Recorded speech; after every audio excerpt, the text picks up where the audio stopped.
Well, obviously I partook in two streams last night. The second of the two streams, I hold my hands up to 42. The stream cuck you, mate. It wasn't my stream though, so it was Clive Chance.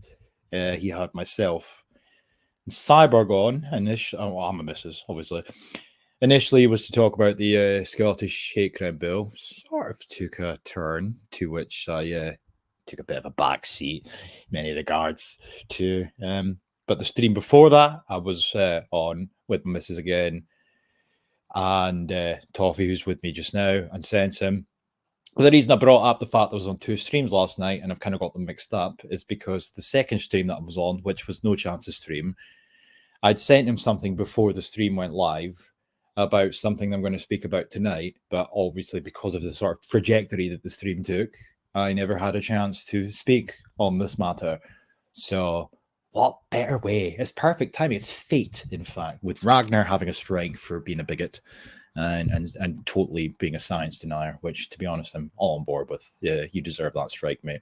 Speaking that way, it's objectively a heinous mindset that you've got there. So I hope that strike makes you question things, and I hope you get on board with all things Coof related and transgender rights.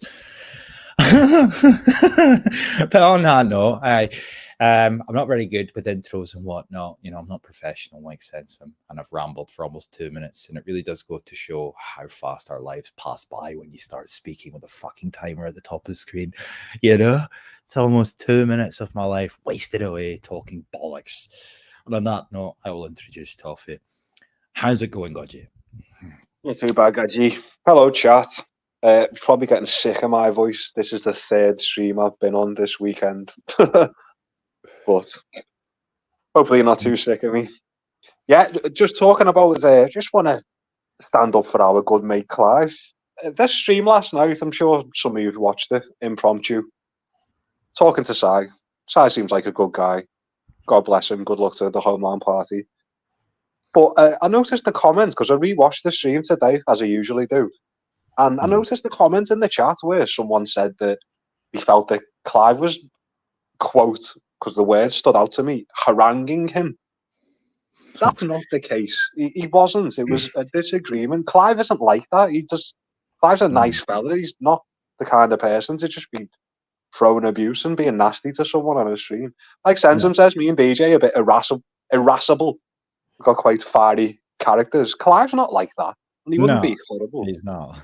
I mean, there's even been streams in the past where me and Clive have come to blows because of a sort of clash of personalities where I've just been a dick for the sake of being a dick and winding him up, and he's just not like that.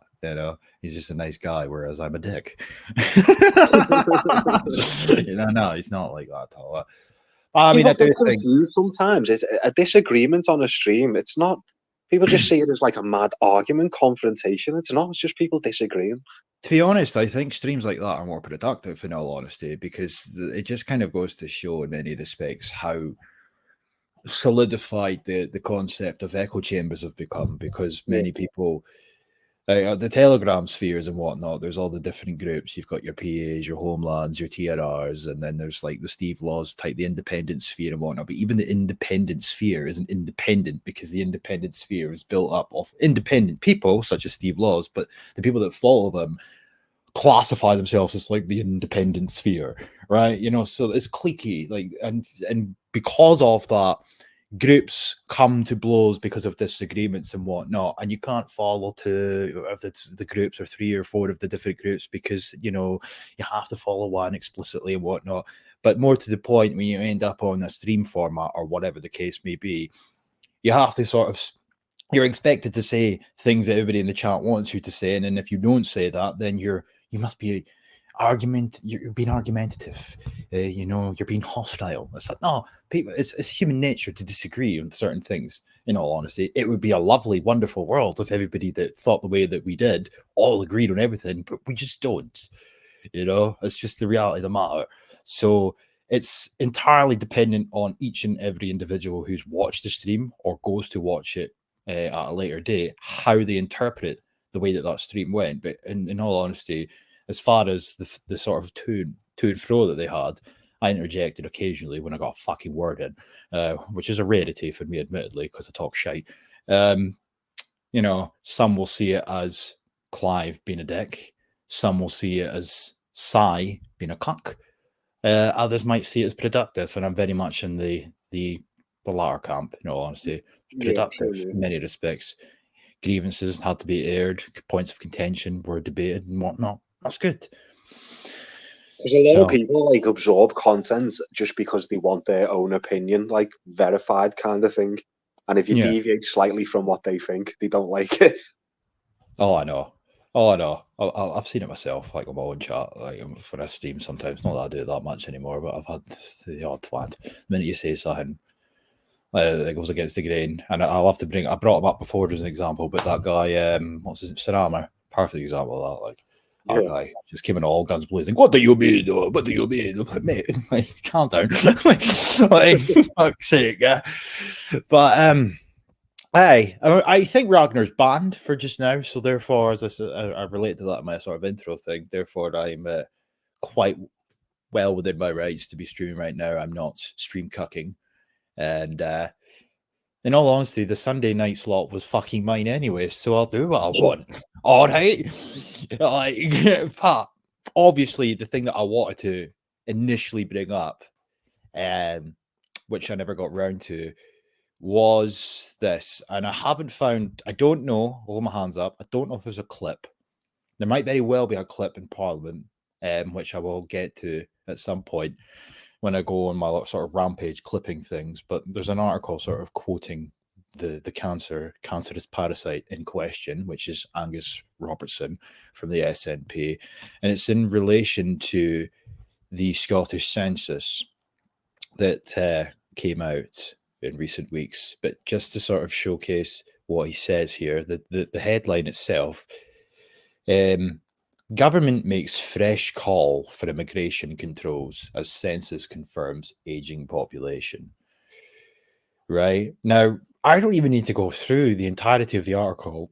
I'll come to the quotes in just a second, but just the headline. For how long?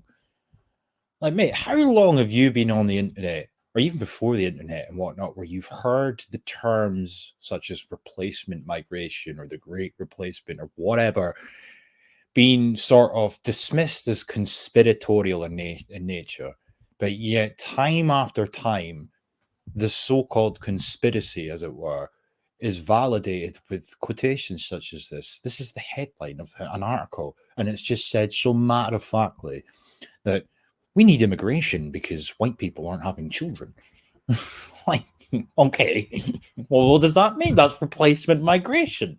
Yeah. Like, it's not a conspiracy. You know, I mean, am I reading too much into this? It's even got its own. I only found this out recently. I happened to type it in. It's got its own Wikipedia entry, the Great Replacement conspiracy, and it's just like it's a racist, white, right-wing conspiracy theory, and just goes into serious detail. Like, let me get that up, actually. I think they do protest too much. But I mean, here we go. I'm gonna. Do you know what? Is Angus Robertson, mate? Sorry, is he the red-haired guy with the skinny neck? No, that's Ross Greer, mate. Angus Robertson. Oh, we'll come on to Angus Robertson, the half German. You know, but we'll come on to him soon. But I'm going to just share this tab. Like, this is what you're talking about. Let me zoom in a wee bit before to do that. Share this tab instead. Right. So this is the Great Replacement, right, on Wikipedia. And it's a French far-right conspiracy theory, apparently. But it says here that the Great Replacement, also known as replacement theory or Great Replacement theory, is a white nationalist far-right conspiracy theory disseminated by French author Renaud Camus, with the original theory stating that with the complicity or cooperation of replacist elites, the ethnic French and white European populations at large are being demographically and culturally replaced with non-white people, especially from Muslim-majority countries, through mass migration, demographic growth, and a drop in the birth rate of white Europeans. Okay, just a conspiracy, so let me just take you back to this tab, albeit it's not in a French context, it's in a Scottish context. Government makes fresh calls for immigration controls as census confirms aging population. Sorry here. Is there a sort of disconnect here great replacement conspiracy theory. Oh, where it says that they're going to replace white people with non-white people through mass migration, demographic growth, and a drop in the birth rate of white Europeans. Okay, let me just do this one more time. Government makes fresh call for immigration control. How's a conspiracy? This fucking term. I don't know. What does it say? See on that Wikipedia one, it says it's spread over. Scroll down a bit. It says United. Is it United Kingdom or States? Oh, United States. All right. Similarly, claims have been advanced in other national contexts, notably in the United States. Mainstream scholars have dismissed these claims as rooted in a misunderstanding of demography statistics and premised upon an unscientific racist worldview. I mean,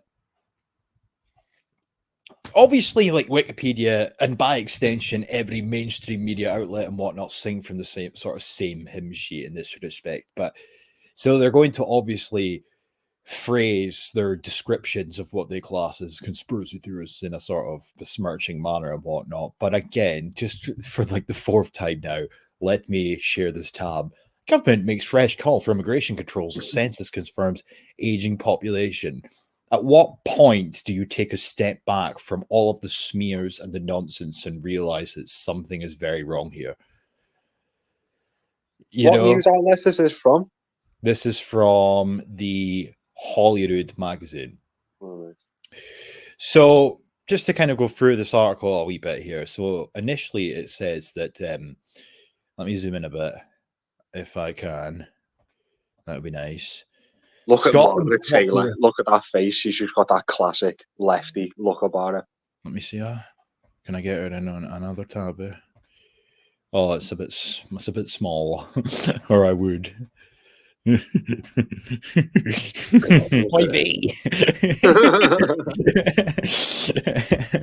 Anyway, share this tab instead.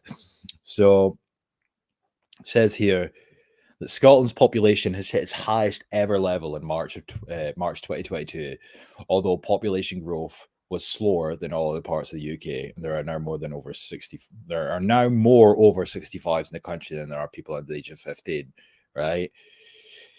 And then it says that in the first release of information from Scotland's delayed census, National Records of Scotland said the total number of people living in Scotland on census day hit 5.4 million after growing 3% since the last census. Okay. And then it says, although the number was the highest recorded in Scotland, population growth was slower than in 2011. I'm just going to sort of skim past their sort of tripe and get to, you can fuck off, get to what Angus Robertson has to say. So, but this bit here, though, is important. I don't know about you, mate. I do not believe the census. I don't think it's accurate. Well, especially in a Scottish context, like the absolute fuck up that took place with the census. Like, obviously, the census was supposed to come out at like the same time as everyone else, from memory. But then a rake of people just didn't participate in the census.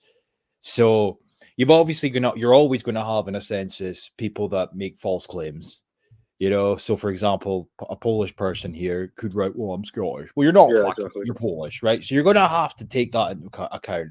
But then you're going to have to take into account the people that don't bother filling it in anyway. Yeah. You know, so there's going to be discrepancies one way or the other in that front. But what I find most compelling about the Scottish census is the fact that so many people never participated in the census when they were supposed to. That's why it was, postponed a year. But despite the fact barely anybody compared to previous censuses participated in the census, they still managed to get to a point where they were able to calculate, thus conclude that Scotland has yet again broken another record in terms of their overall population. So that suggests to me that had everybody that was able to participate in the census participated in the census, we would be looking at a population of maybe arguably nearing 6 million as opposed to 5.4, if that makes sense. Barely anybody, or a lot of people did, but not everybody that should have participated in the census, a lot less than usual. I think the overall figure at the end was either 79% or 89%, something like that. That leaves a massive gap of people that never bothered. But yet, in spite of that, we still have a record, a brand new record that's been broken. Oh, by the way, that record that they broke was from last year, because every year for the last decade or so, Scotland has reached new population highs, all from immigration. But you see what I'm saying? Every single year that's happened. And now this year, when less than usual people have participated in the census, still breaks a new record. That to me suggests there's even more people here that we're not aware of. Yeah. Do you know what's shocking, mate? Take this into oh my God, I really do worry for Scotland. Take this into consideration. So 5.4 million. Yeah. The Liverpool and its surrounding area, so say Merseyside, the area of Merseyside, adds up to about 1 million people, and that's just one area. And you've only got 5.4 in the entire. I know what where you are. It's quite sparsely populated when you get up into the Highlands, isn't it? The population's concentrated around cities. The biggest concentration of people in the Highlands is Inverness. Yeah. But like the vast majority of the Highlands is very, very sparsely populated, as you said, like wee towns and whatnot, with maybe a couple thousand people, or maybe 10, 20,000 people here and there, like Thurso or Dingwall and whatnot. But no, there's the most people in the country live in the Central Belt. And that's where the most noticeable changes. So even that in and of itself, when you go to like Glasgow or you go to Edinburgh, who have got the most Scots in the whole of the entirety of Scotland, the most Scots reside in this area of the country, and that's where it's most noticeable that there's foreigners here. Yeah. You know, that speaks volumes. And the stream what stream was it that I was on? It was either the one Monday, or it was one. It might have been the stream, the Sunday with the lads one that we did on Clive's channel. Somebody in the comments was trying to debunk what I was saying, but I never noticed it till after. And he was like, "Oh, there's not 25% of Glasgow's not BAME. Like, oh, where are you getting that from?" I'm telling you where I'll get that from, dickhead. Like, every single commentator, irrespective of whether or not are progressive or not, says this. Like, this is an open secret on like the Glasgow Herald or the Glasgow Live. In fact, I've even shown PDFs in the past where this has been spoken about from Glasgow's council. Graham Campbell has alluded to such a thing, but put it into context with Glasgow's population, Glasgow being the most populated city in Scotland, and 25% of that is now BAME. That's worrying. When you told me that statistic, that really did shock me. Was the person in question who was saying that, were they a dickhead, or were they like just couldn't believe it, sort of thing? I think they were being a dickhead. Oh, in all honesty. But I mean, even the school statistics, it's like 22% of Glasgow's school children are BAME. Yeah. Well, I've got family still in Glasgow. We had one, Okay. our cousin visiting about a few months ago. I think I put her on the old Telegram channel I had, and she was Right. quite shocked at how white Liverpool, how indigenous Liverpool still is, because it is, unless you go to certain areas. And she was saying it's getting bad in Glasgow. There's certain areas where it's just entirely Pakistani, pretty much. It is, and this it goes down to what we were on about earlier on about this, the conspiracy theories. How is that conspiratorial to point that out? How is it hatred to point that out? You know, it's or racist even. It's not. There's a noticeable change of people. And I think, like, just on a wee side note, and I know this is what I mentioned Sarama earlier on, he got really butthurt when I mentioned this point. Like, there's a sort of misconception for some people who speak the way that I speak, where, you know, we're, oh, I'm a white supremacist. I ain't no white supremacist, mate. Like, in the sense that I had an issue with, like, the mass influx of Polish people that were coming to Inverness, right? I'm living in around Inverness, like the Inverness Shire area. And for a time, there was a massive flux of Polish people coming here, and they operated exactly the same way as foreigners from elsewhere would operate. And I don't mean like rapey stuff. I'm on about they would sort of, what's the word I'm looking for? They would look for their own, effectively. Yeah. You know, there's a word for it. I just can't remember off the top of my head. They would seek out their own, which is a totally natural thing to do. But when you've got far too many Polish people here, it becomes noticeable. Now, on the face of it, phenotype-wise, we don't look much different. Yeah, you can tell the difference between a Slav and a Celt. I get that, but we're white. There's still too many of them here. But yeah, Clive just said self-segregation. That's exactly what I was looking for there. Exactly. That's an issue to me. Like, there's far too many. I noticed it in school when I was growing up. I noticed it, and it's only like there's still a lot of them here, but that's a sort of a lesser issue now because now you're starting to see BAMEs everywhere. But to me, it's no different. In all honesty, I don't want you here, and I don't want you here. Like, like too many, mate. I've noticed about the Poles in particular, they've got a bit of a drinking culture like us, and they tend to set up shops. Polski Schlep, I think Schlep must mean shop. So they do that. They do have this in-group preference. Fair play to them, but just don't do it here. Aye, you got your own country for that. You know what I mean? It just annoys me. Because see, if you go to like Poland and that, and I know this is anecdotal, but I know like a few people, and I don't know like really what went on over there. They were probably being arseholes when they were drinking or whatever. But I know a few people from separate events when they've gone on holiday and whatnot, where like Polish people have said, "Well, fuck off! Why are you in my country? You get fucked. You fuck off back to UK." And all that shit. Like that's rich, But yeah, anyway, more to your point about the population in Scotland. 5.4 million. That's what this is saying here, right? And that's declining every year in terms of overall Scots. But yet, simultaneously, every year the population goes up a bit. So I'll show you this. Let's go down a bit. Let's get to where Angus Robertson. It says here me and you, just quickly before we move on from polls, me and you were having a back and it was on our stream. And me and you were having a back and forth with someone in the chat who was a Scouser. And he was pushing it that I would rather have a Polish neighbour than a Somalian, which is fair enough. I sort of agree. But then he was saying they've integrated and they speak the same as us. And then you pointed out, he said, no, they're just Polish people with a Scouse accent. Yeah, they're not from here. Like it's not. It shouldn't be controversial to say that. Like if two Polish people, like don't even frame it in a white and black way. Frame it just use their own shit. Use it in a white way, right? So if two Polish people move to France and have a child, is that child French or Polish? Now, not obviously they've got French citizenship or European citizenship, but my point still stands. Are they all of a sudden completely, all of their Polish heritage, their Slavic heritage and whatnot, is that all completely gone now that they were born in France and they're French?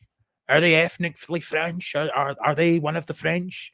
Or is it just a Polish person living in France who's going to grow up amongst French people, thus learn the French language and sound French? It's not, or another way, put it even more simplistically, if you need to. If a ginger person, no, maybe not ginger, you can't really dye your hair ginger. If a black-haired person dyes their hair blue, are they blue-haired or black-haired? They have temporary blue hair, but that doesn't change the fact that they have black hair. Yeah. You know? It's just stupid. As you said, this is just not even controversial. This is just basic shit. I sometimes think the people that say this kind of thing, like the person I was talking about, think, do you even believe this yourself? This is just a ludicrous statement, for fuck's sake. They just can't. There's just no fucking way they do it. Some of them are so blinded by their brainwashing where they genuinely are off the belief that, race is a social construct and we're all one, the human race, blah, blah, blah, all this nonsense. Fine, do your thing. But like quite a lot of foreigners don't believe it. And that's the irony of it, really. The people that they're advocating for don't believe the shit that they're advocating for. Yeah, exactly.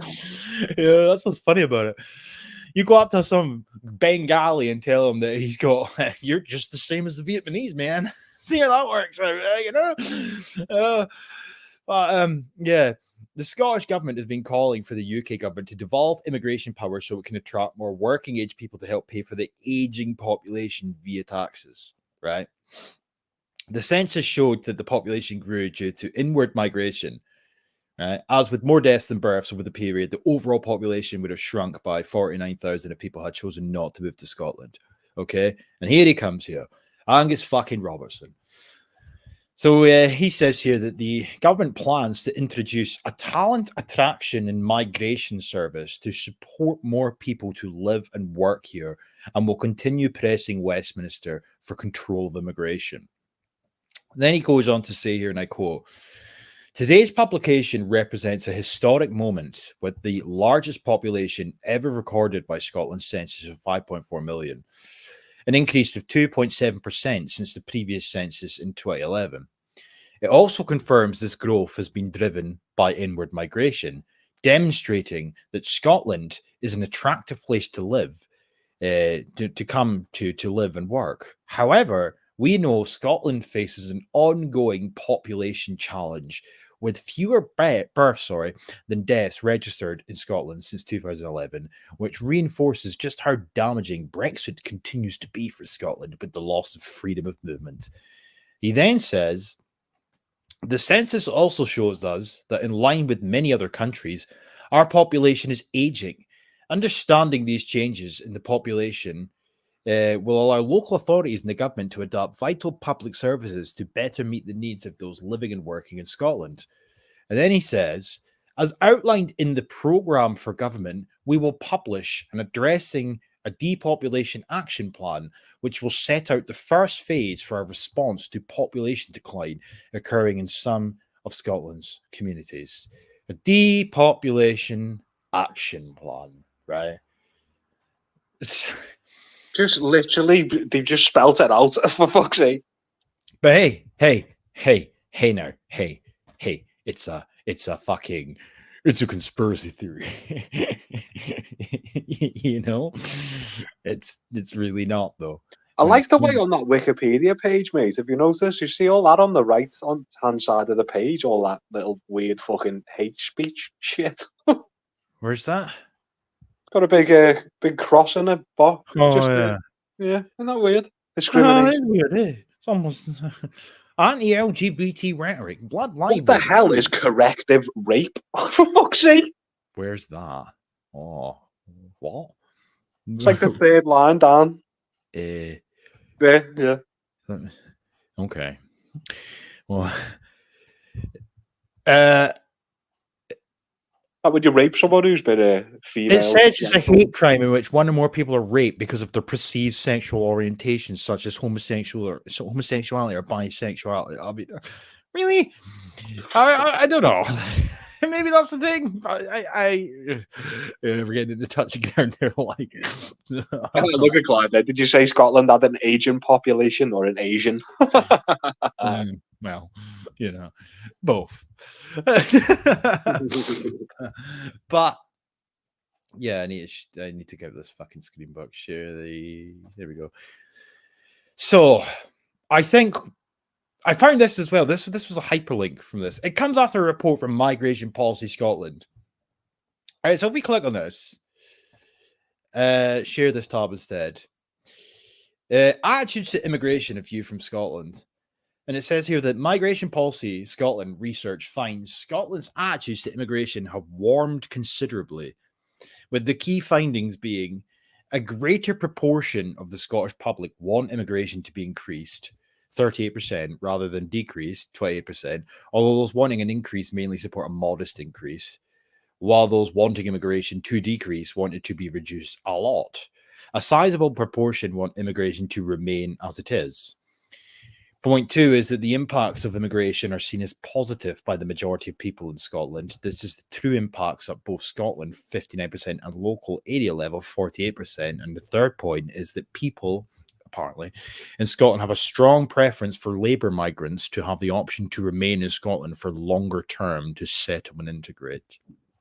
So, that's partly the score in Scotland at present. I strongly dispute that a sizable proportion want it. I strongly dispute that. Yeah, I gotta be honest. I've yet to meet somebody who has ever espoused similar rhetoric to that. I'm just going to say that now. Not saying they're not out there. Of course, there will be. Presumably living in their ivory towers, but unless this sort of study thing was done and conducted with people who are exclusively living in ivory towers, then I think this is shite, in all honesty.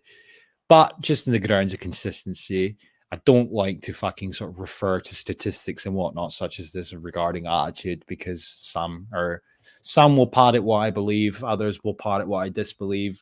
But it pisses me off when the SNP and whatnot cling on to polls that support their narrative, but dismiss polls that do the opposite.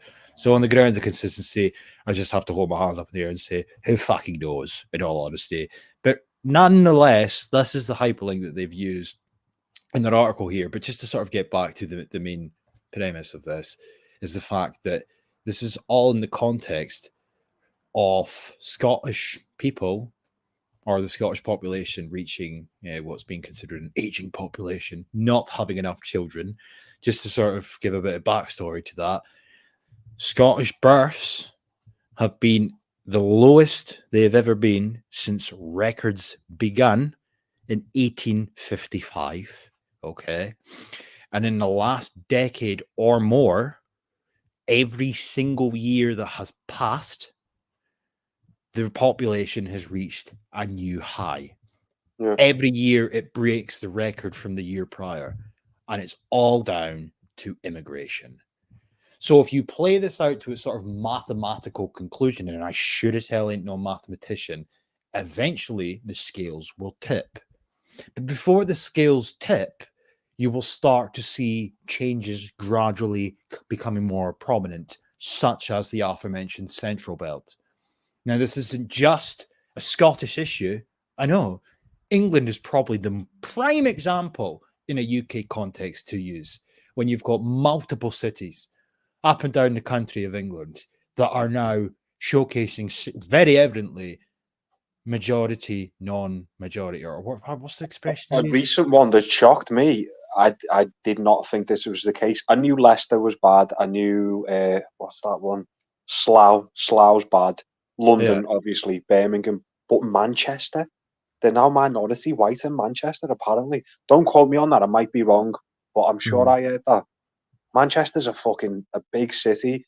It's bigger than Liverpool. So to be replacing the indigenous population, that's a lot of fucking number of foreigners. Shocking. Exactly. And I mean, and even in the context of Glasgow, like for Glasgow's population to be roughly around about estimation wise, 25%-ish non-white, non-Scottish. I mean, obviously you need to break it down a bit further than that. Glasgow's got a pretty big Irish contingent and Polish and whatnot, but you know, so that's worrying in and of itself. But I think what I'm trying to say here is, though, for a population size of Glasgow to have a 25% BAME population, that's a lot of fucking people. It's a lot of people. Do you know, or roughly, do you know the population? I'm talking about all people, including the BAMEs. Do you know what the population of Glasgow is? I can probably tell you that now. I don't know. I think it's a couple 100,000 now. Population of... It's going to be more than that. Oh, it's a lot more than that, mate. I stand fucking connected. I will show you right now what it is. It is... I'm going to guess, like, roughly 1 million, I'll guess. Yeah, there's it there. Oh, all right. Okay, now. Am I right in saying, mate, I know Edinburgh's the capital, obviously, but am I right in saying that Glasgow is more densely populated than Edinburgh? I'm about 90% certain that's true. Yeah, I'm pretty sure that the population of Glasgow's, there's a lot more people there. But wait, let's see what it says here. Yeah, according to this anyway, this is National Records of Scotland, so there's 526,000 roughly in Edinburgh, and this is obviously from 2021, so there'll be more people now. But they are the two go-to cities for immigration. So if there's a massive dent, statistically speaking, in one of these two cities, then that speaks volumes, in all honesty. What I'm going to do now, just on this front, I'm going to say hello to some people that are in the chat, because I notice there is some other people there. We've got, well, Clive, obviously. We've got Picking Gas. Good to see you, bud. Mouse Cat. Don't really see you that much on my streams, to be honest, but nice to see you here. How about tax breaks for white Scots, increase family sizes, lower subsidized rents, or money towards buying property or bigger property for increasing family size? And we will come on to the, just as a sort of caveat here, I've got a few things in my head regarding this whole situation to speak about, but I don't have it in bullet point format. I don't have it in itinerary format. So thank you for coming up with that comment, because What he's just said, what Mouse, I'm a Mouse mate, I haven't seen you for a while. What he's just said there, that's exactly what Hungary apparently are doing now. No, that Viktor Orban chat. I mean, yeah, we could. Yeah, I suppose we could sort of skip to that, and then I'll bring up my sort of compilation of people from Scottish Parliament talking about the same issue to showcase it's not conspiracy. But I think this does bring up a very good point in regards to sort of family incentivization. Now, right off the jump, whenever I've thought about this, I have thought that if there was ever a government, hypothetically speaking, that were put into a position that had the genuine interests of us at heart, I think their fundamental roadblock would be that if they ever introduced any sort of policy to incentivize native births, they would have to include that to non-Scots, if you will, as well, because they'd be breaching every equality law under the sun if they excluded foreigners from participating in these schemes. Yeah, exactly. That's something I've thought about. I mean, I don't know how much truth there would be to that, but it's a plausible pushback, in all honesty. But I think fundamentally, and this isn't just a Scottish issue, but it's something I've spoken about a lot. They don't even define what Scottish people are anymore. Mm-hmm. So if they were to bring out a program to incentivize native births, it wouldn't even be called that. It'd be just it'd be an incentivization for births. If they had anything that even remotely whiffed off incentivizing native births, they'd be asked to define native, something that they can't do anymore, something that they won't do. Anybody that moves here is Scottish. Anybody that moves here is British. It doesn't really matter. But one thing that I've always thought to myself, and it's really the core purpose for why this stream was even started in the first place, is the fact that to this day, I have never heard at any point anybody from the Scottish government, nor the British government for that matter, ever speak about programs to be put into place to incentivize native births. They don't even humor us by pretending that they've considered these options. They just don't mention it. It's always immigration. We're not having enough children. It's fine. We will import people here. The word native is completely off the table. They're never going to be allowed to say that. I say allowed. They're never going to be willing to say that, rather. No. Indigenous was the first to go. Now it's native. And I mean, they could be putting programs into place, or they could at the very bare minimum pretend that they're putting programs into place, or pretend that they've considered putting programs into place, but they don't. There has been, to this day, nothing at all about incentivizing native births via some of the methods that Mousecart has just suggested there, because they're not insane suggestions at all. None of them are insane. Here's this comment again. Tax breaks, or lower subsidized rents, or lowering the prices for houses so that newly married couples can get a house, climb onto the property ladder a lot more quick, or the problem with the raised wages bit, that's just going to fucking attract more foreigners. Yeah, because if they were to enact a policy like this, they would have to, obviously include foreigners. In an ideal world, you would like to see a policy like this being implemented that specifically was for natives. An acknowledgement that there was native people in Scotland or in any other country that's just applicable to, which is the vast majority of Western nations, but they can't do that. They can't do that. So it's nice to have this pipe dream of what they should be doing to encourage native births, but they're just going to look at all the fucking human rights laws that they're pretending that they don't want to breach. That's just why they're letting them all over here via their dinghies and what? Oh, the human rights, the European Human Court of Rights. Can you imagine all the human rights laws they'd be breaching? And they went, this is for you, Mr. Indigenous Scot and Mrs. Indigenous Scot, but not for you, Tom Watt. I'm sorry, mate. You might be third generation immigrant, but you're still not Scottish. Yeah. Interesting question for you, mate. I think we've spoke about this several times. Not so much on streams, more in your Resisting the Liesman chat. Would you support, hypothetically, say the Scottish diaspora, particularly Canada, exclusively Canada, America, Australia? Would you support these people in like Scottish blood, the full-blooded Scots, Would you Yes. support them returning en masse, sort of thing? Yeah. Do you know what's funny you mentioned that actually? Let me see if I can, because where's my channel? I'm going to Because see. I've noticed, mate, that it's particularly the Americans, whatever background, whether it's Irish, Scottish, whatever, they're proud. They're more proud than us of their background, and they take it really seriously. There's a few lads in your chat. I'm not too sure RT Music, no, the Canadian lad, sound lad. I think he Yeah. must have Scottish background, Yeah, he and they take does. it fucking seriously. Yeah. Right. Let me see if I can get this up. It's Angus Robertson, funnily enough. I just can't remember what I titled the video, in truth.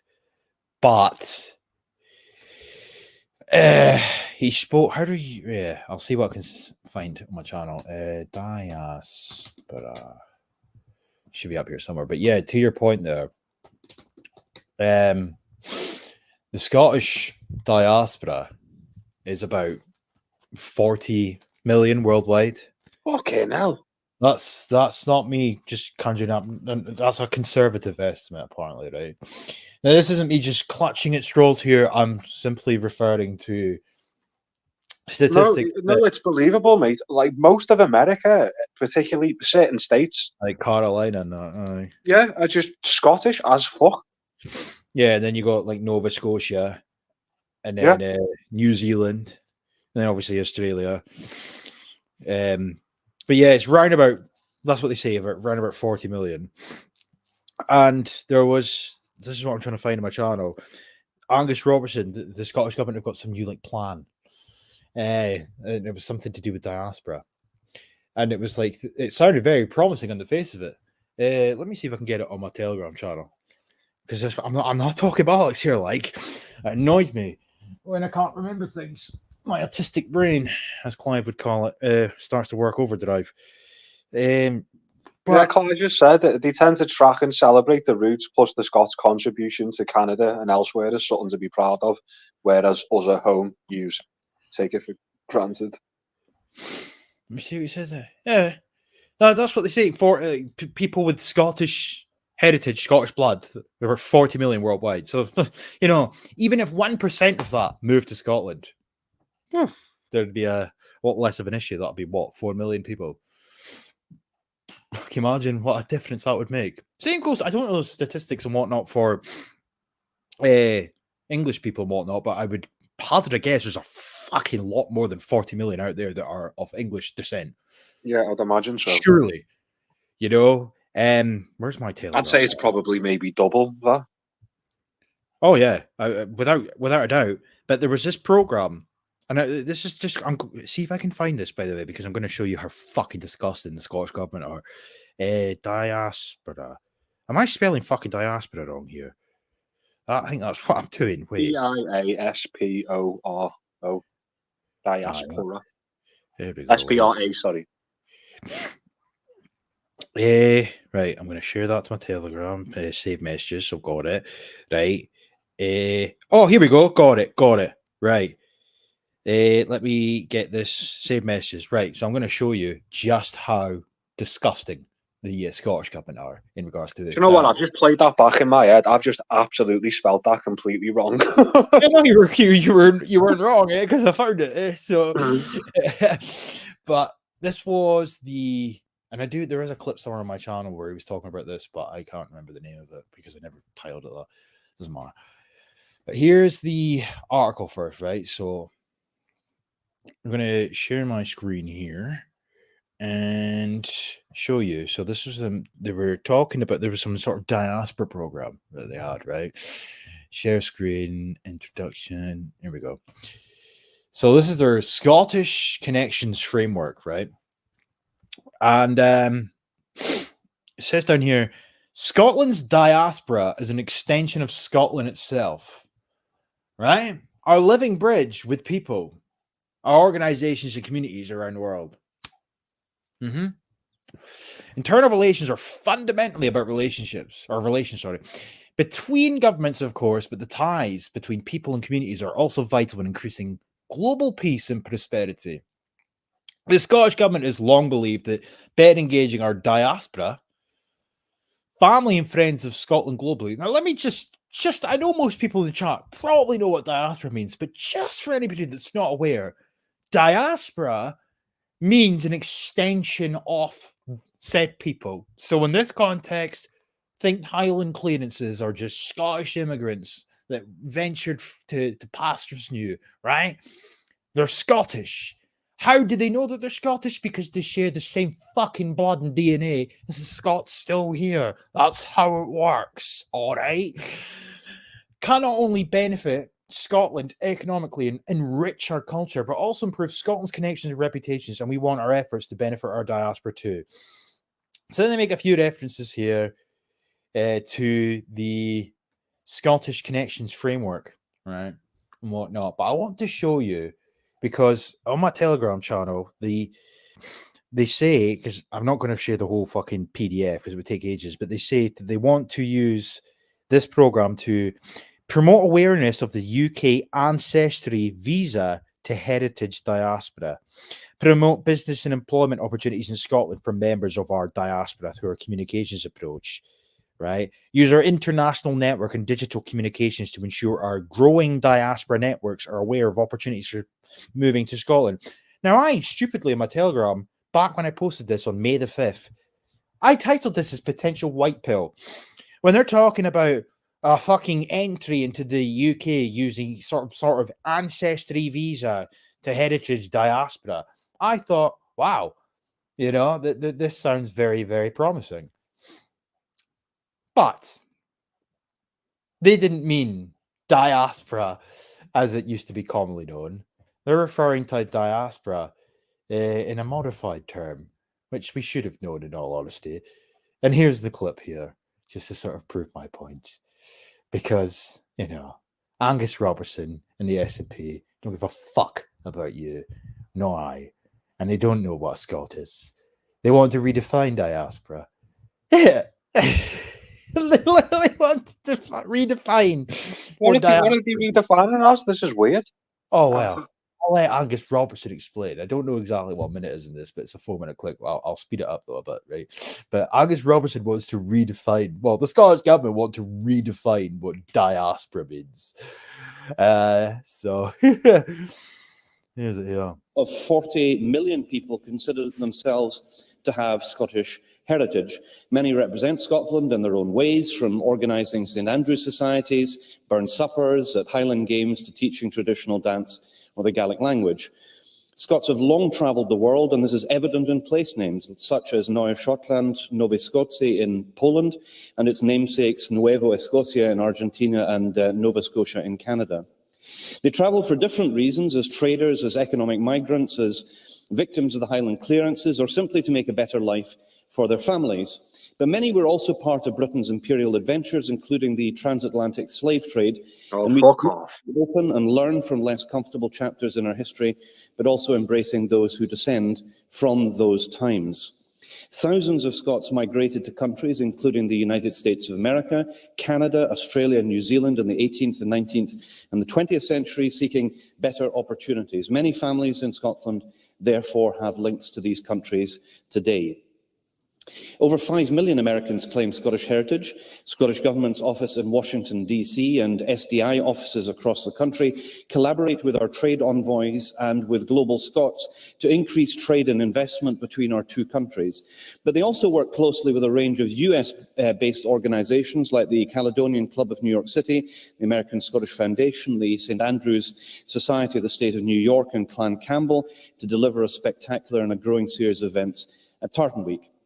Tartan Week draws huge crowds, providing a platform for Scottish business, for higher education, for culture and tourism to be showcased in many American cities. Canada's 2021 census confirmed that 4.4 million Canadians claim Scottish descent. Our Ottawa office engages Canadian Scots across the country, from Cape Breton, Nova Scotia, via Toronto and Montreal to Whitehorse, Yukon, on the edge of the Arctic. More than a quarter of Nova Scotians claim Scottish heritage. Many speak Gaelic and regularly celebrate Scotland's culture. The province also dedicates 2 weeks of the year to Celtic Colours, a festival which took inspiration from Celtic Connections in Glasgow, which let Scottish artists bring their talents to new audiences while supporting our own Indigenous language. Over 2 million Australians identify... Why the fuck did he just put that in air quotes? Did you notice that? Oh, I did. In fact, when I first showed this on the stream of Sensing 42 a few months ago, I lost my I lost my head in the air quotes. That was weird. Aye, but obviously, as I say, I can't remember exactly where he says it, and I acknowledge it's like a 4-minute clip, but it's kind of interesting to let him break down these statistics, right? So 4 million here, 5 million here, but yet what he's about to say here just contradicts everything that he's just said to this point. How can he have statistics like 4 million here, 5 million here, 5 million watts? Scots, how do you know there's 5 million? Because there is something that connects all of them. There is something to be able to explicitly and definitively prove that they are what you are claiming they are. Therefore, you can say there is 4 million here or 5 billion there, you know? But what he does next, redacted. And I was delighted to receive the proposal from my colleague Stuart McMillan, MSP, suggesting that we promote Scotland via Tartan Week in Australia, and look forward to discussing that issue further with him. Large Scottish communities also exist in Argentina, home to the St Andrews Scots School since 1838, and Balmoral College, which was established in 1959, and also in Brazil, where Scottish traders and industrialists imported football, only to see their newfound compatriots improve the game. I think everybody who commits to keeping our country's traditions alive around the world, and as somebody who lived abroad myself for a decade, I understand the pull of home and desire to celebrate and gather with other like-minded diaspora Scots. And this is why we've decided to expand our approach to adopt a broad and inclusive definition of diaspora. We want to strengthen and expand Scotland's links, not only with those of Scottish heritage, but also to include people who've lived in Scotland for any reason. This includes alumni of Scotland's world-leading educational institutions, those who lived and worked in Scotland, including our fellow Europeans who came here under European Union freedom of movement and contributed so much to our country. This includes alumni of Scotland's world-leading educational institutions, those who lived and worked in Scotland, including our fellow Europeans who came here under European Union freedom of movement and contributed so much to our country. And Scotland's relationship with Europe remains strong. The Caledonian Society of France.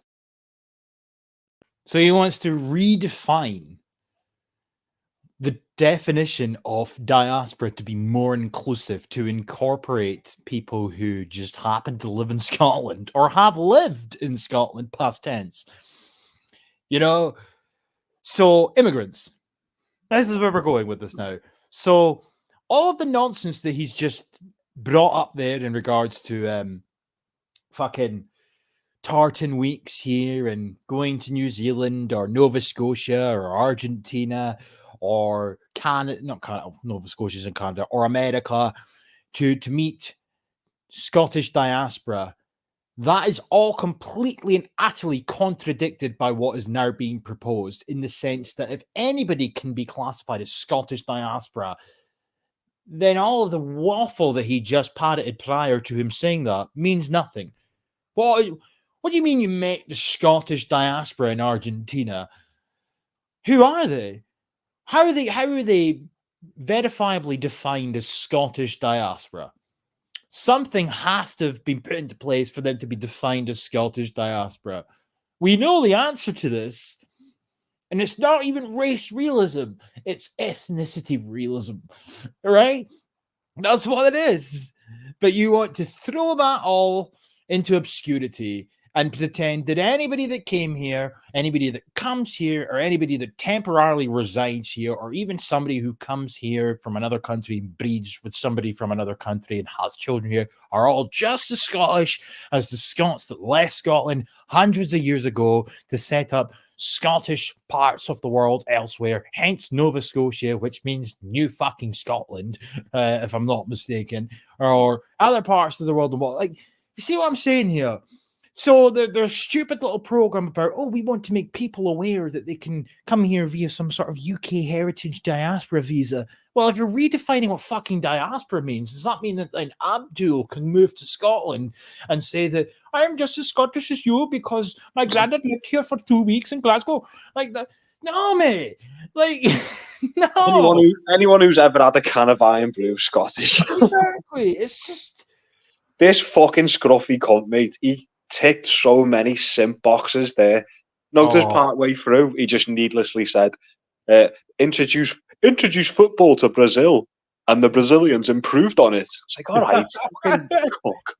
Oh, he's a fucking wanker. I hate him.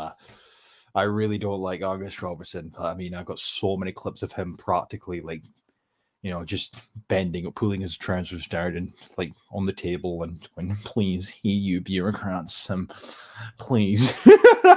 I won't go any The mention of the transatlantic slave trade. Oh, like, they have to get that. Why have you got that in there? Oh, I have to. But here's my video where I compiled some of these dicks. There is, sadly, a bit of music in the background, but it's not that loud, so you won't hear it. But it's annoying because I'd have to spend all day trying to find the original clips. But here, I'm going to start shitting this the now because it's just a conspiracy, man. It's not, But here's it here. So we will start off. For new Scots after Scotland takes our place on the international stage as a normal independent nation with full control over our immigration. This resolution was submitted by Castle Douglas and Glen Kent's branch, who I am very familiar with in part of my South Scotland region. I would like to recognise the branch convener, Kim Dams, and all branch members for their work in creating this citizenship resolution so that it reached our final agenda. Unfortunately, Kim is unable to move this resolution today, and I'm happy to have been asked by the branch to do so. Conference, immigration is a subject which has shaped Scotland's past and is central to Scotland's future. Historically, people have left Scotland in higher numbers to take up work and lives elsewhere. This trend continued up until the final part of the 20th century, and Scotland's population steadily reduced. However, between 2004 and 2019, people from across the world, including from our European neighbours, chose to come here and make Scotland their home. And for the first time in Scotland's history, we enjoyed its highest population growth in more than a century. Our population has continued to increase since then, despite the huge disruption of the COVID-19 pandemic and Brexit has caused. Our new Scots include my husband, who was born in the USA and is choosing to wait until we have independence to apply for his Scottish citizenship. Our new Scots are absolutely welcome here and have contributed to Scotland immensely, not just through making our population younger, which is important for our long-term sustainability.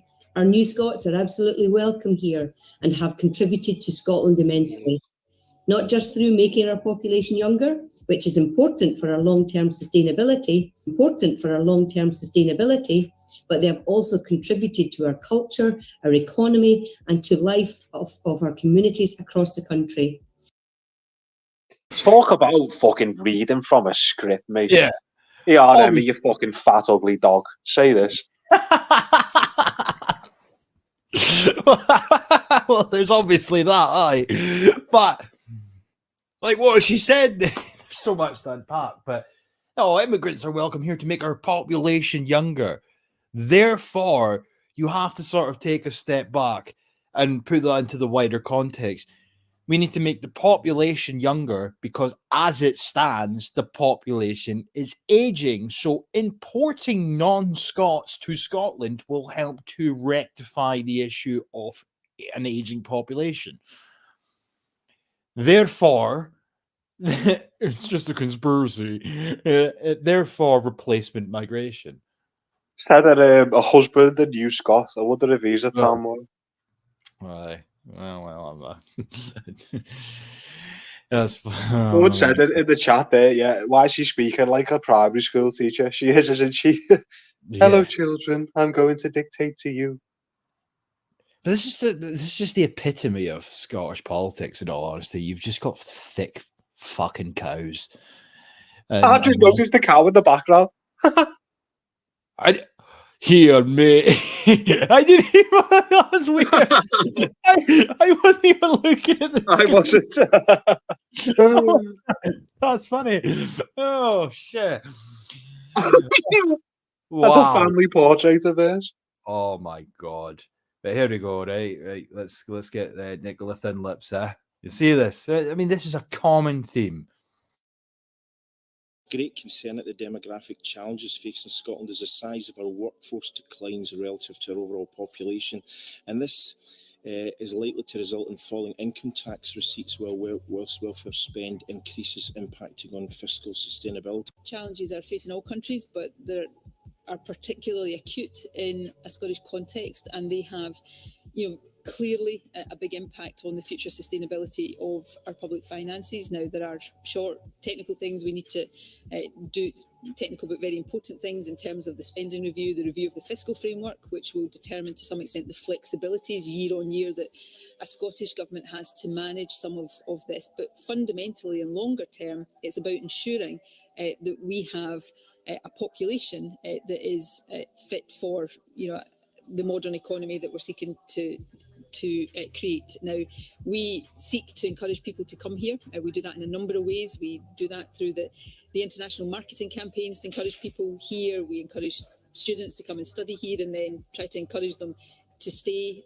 We work with businesses to recruit internationally, and we will continue to do all of that happily for Scotland. I think we have an absolutely fantastic prospectus to put to people in terms of everything that we've got to offer, from the sectors that are at the cutting edge of the developments we're seeing globally right now, through to the beautiful environment that we have in Scotland for people to live in, the quality public services we have in Scotland.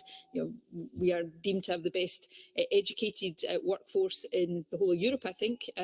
So there's a lot to commend us, but I can't, in answering this question, put to one side the fact that we don't have control of immigration, which would always be a constraint, but less of a constraint if you had a sort of neutral immigration policy that wasn't working against your attempt to grow the population.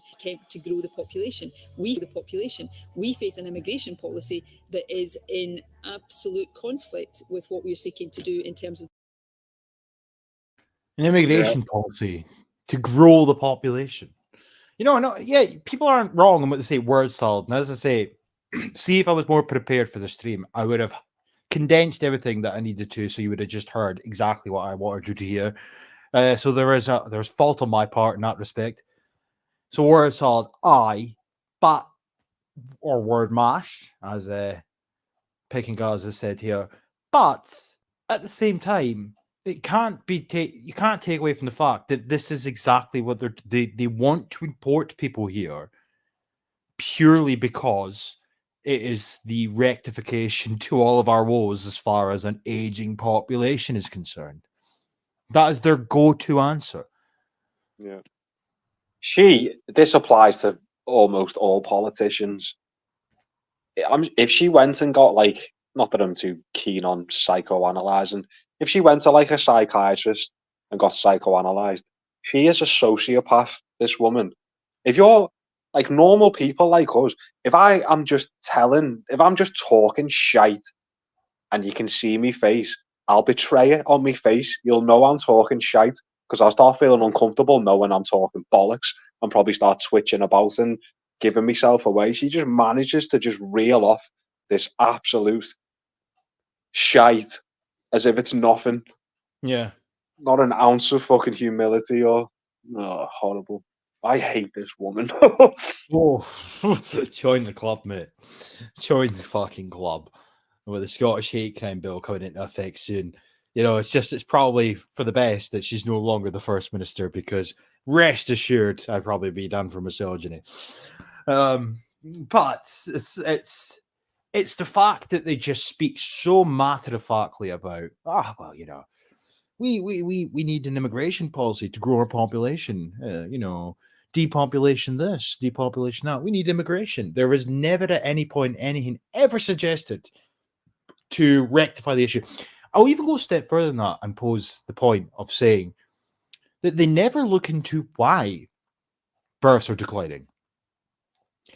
this isn't just a Scottish issue. Obviously, this is happening everywhere, but they never, in a Scottish context, look at why births are declining. Now, obviously, there's a list as long as your arm for why births are declining. There's obviously the elephant in the room of just overall sperm decline, generation upon generation. But you've obviously got, which is sort of applicable to most post-industrialized nations, just an overall decline in births. But that's not limited to the more impoverished parts of the country. What you'll tend to find, especially even where I live, like the more poorer parts is where you see the most kids and whatnot. But then you've obviously got to look at the sort of politics that these people espouse, your feminism, and all the shit the Pandora's box that has opened in years gone by for generations. Women pursuing careers, women feeling like it's more a semblance of empowerment to not get married. Even I was just about to say, it's been demonized of them staying home and raising a family. That's sort of seen as a disgusting thing. That's one of the most insidious things that's been done. You go, girl, you get out there and work. Having kids and having a family is just layabout tramp behavior. Yeah. And then you've got the sexualization of recent generations, arguably started with like the hippie generation, free love, man. But now we're at a point in time where you've got your Tinders and whatnot. Most people are just more interested in getting a ride at the weekend than they are about finding somebody compatible and settling down. It's almost as if reality has been inverted in many respects. Yeah. All of these different factors there's more that I could list off, but what I'm trying to put across here is the likes of little Miss Thin Lips here, who claims to be some sort of passionate feminist. She seems to either be one of two things, and that is completely retarded and deluded, and just so blinkered vision, such a firm and vehement belief in her politics, an ideology that she can't see the wood for the trees, or she's just nefarious in nature. It's the jury is out on that front. But I think the point really does remain here for a feminist to sit and complain about an aging population and a lack of births within a country and not understand that maybe the sort of fucking ideology that she's parroting has played a part in that speaks volumes. In all honesty. And to opinionated Scotsman's comment, depopulation even that big a deal. No, I've made this point in some videos that I've made before. I do think that maybe it should be said that countries should adapt and modify their fucking economy and their country as a whole to accommodate for fluctuations in population. So if there's a decline in births, put things into place to be able to withstand that and put things into place to sort of rectify the issue and whatnot. So shrink your economy, if you will, increase services in certain areas, etc., etc. Adapt, right? But we've moved to a point now where it's all about immigration. Every excuse to import people here. Climate change. Oh, well, we're going to need people here because the Africans are going to be fleeing the hot weather, or fucking, or whatever you will. I could list them all off, but it's every surely, mate. There's not even a question that it's nefarious. She's not just she is a fit cunt, like, but this isn't just like ignorance that she's saying this. She's nefarious. It's 100. David's just said they're nefarious 100%. Yeah, surely. Yeah. Well, I like to be that guy that kind of gives people the opportunity to think give it a bit of leeway. But if you want my opinion, yeah, I'll go with that too because I do believe it. But where's this fucking thing? What's going on? Is she getting prosecuted? Is anything happening over this? The finances and whatnot? Sort of gone a bit dead, to be honest. I don't know. I really don't know. It's funny though. There was like some article that came out like 2-3 days ago, and it was like saying that not 2-3, maybe 2-3 weeks ago even, where she started her own company now. Some like artistic company. So really screams out conviction when you're starting your own fucking company.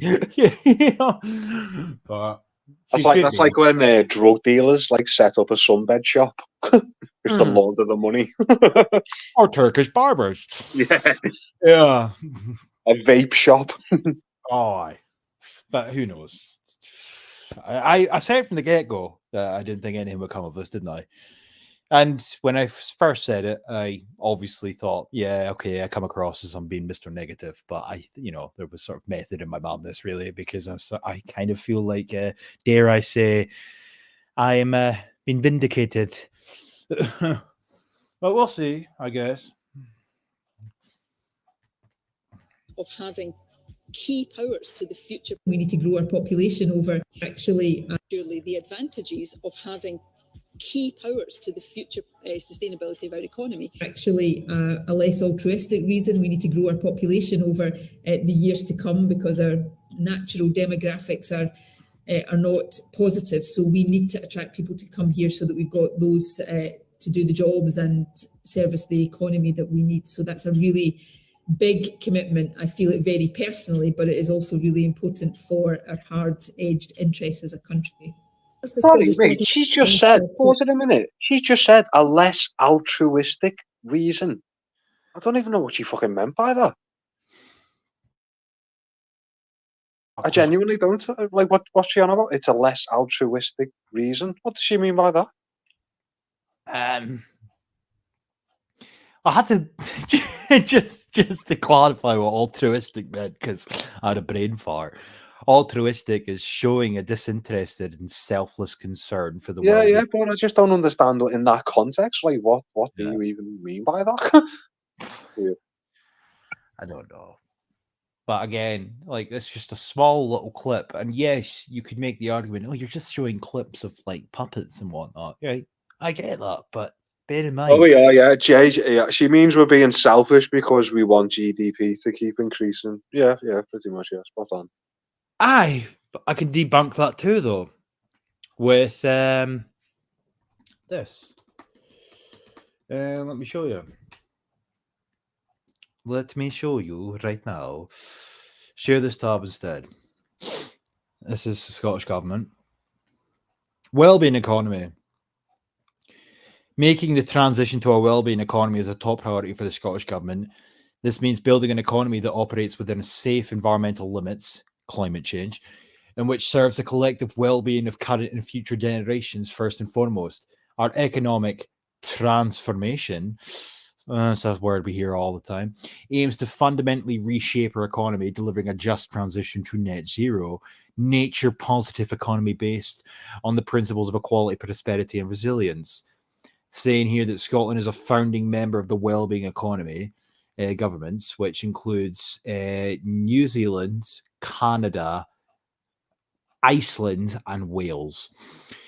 Let me see if it says anything about GDP here, though, because that's kind of what I wanted. GDP. Nothing on this. I'd have to go into the actual documentation. But nonetheless, they want to move away from GDP. It's all about feelings and climate change. So this argument that, they want to import people here for GDP, bollocks, doesn't work anymore because this is their well-being economy. This is what they're in. This is the path they are pursuing, all under the guise of green economics. So, you know, mate, I can't help but notice this isn't really my area, and I don't really read into it much. It's very much our friend That's Life, but not as we know. It's kind of specialised subject. But Budgie Burgers just commented in the chat, and I have noticed it's just an objective fact. These weird little fucking symbols they seem to make with the hands.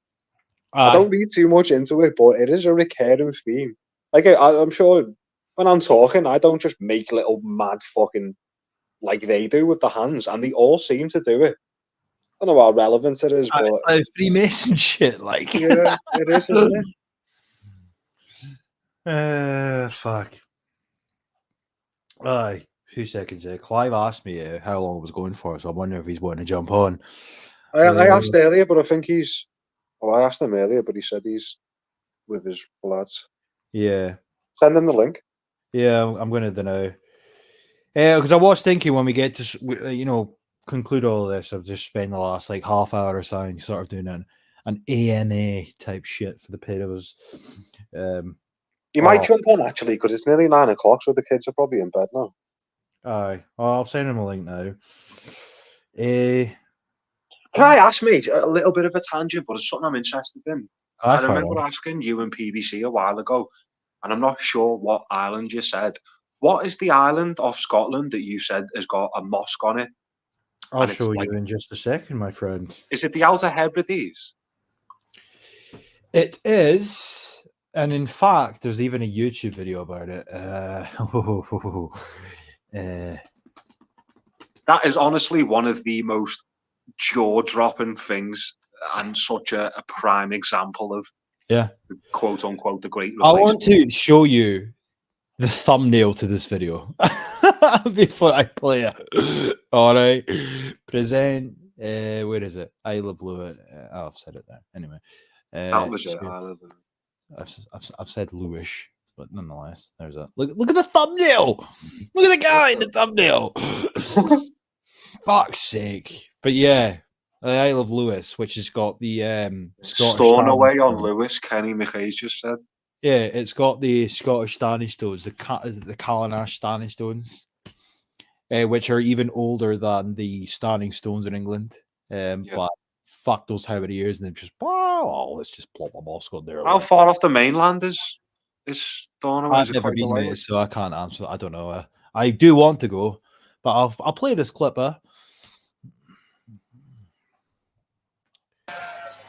This is a first in Scotland's Western Isles. Muslims from across Britain have come to build a mosque, and the Isle of Lewis has never seen the likes. And this is the main hall for the men. The imam will stand this way. But on a devoutly Christian island, every hammer, every brick and tile is a breakthrough after a difficult start with some locals. Not even saying hello. When I would shake their hands, they weren't interested. They would turn their face that way.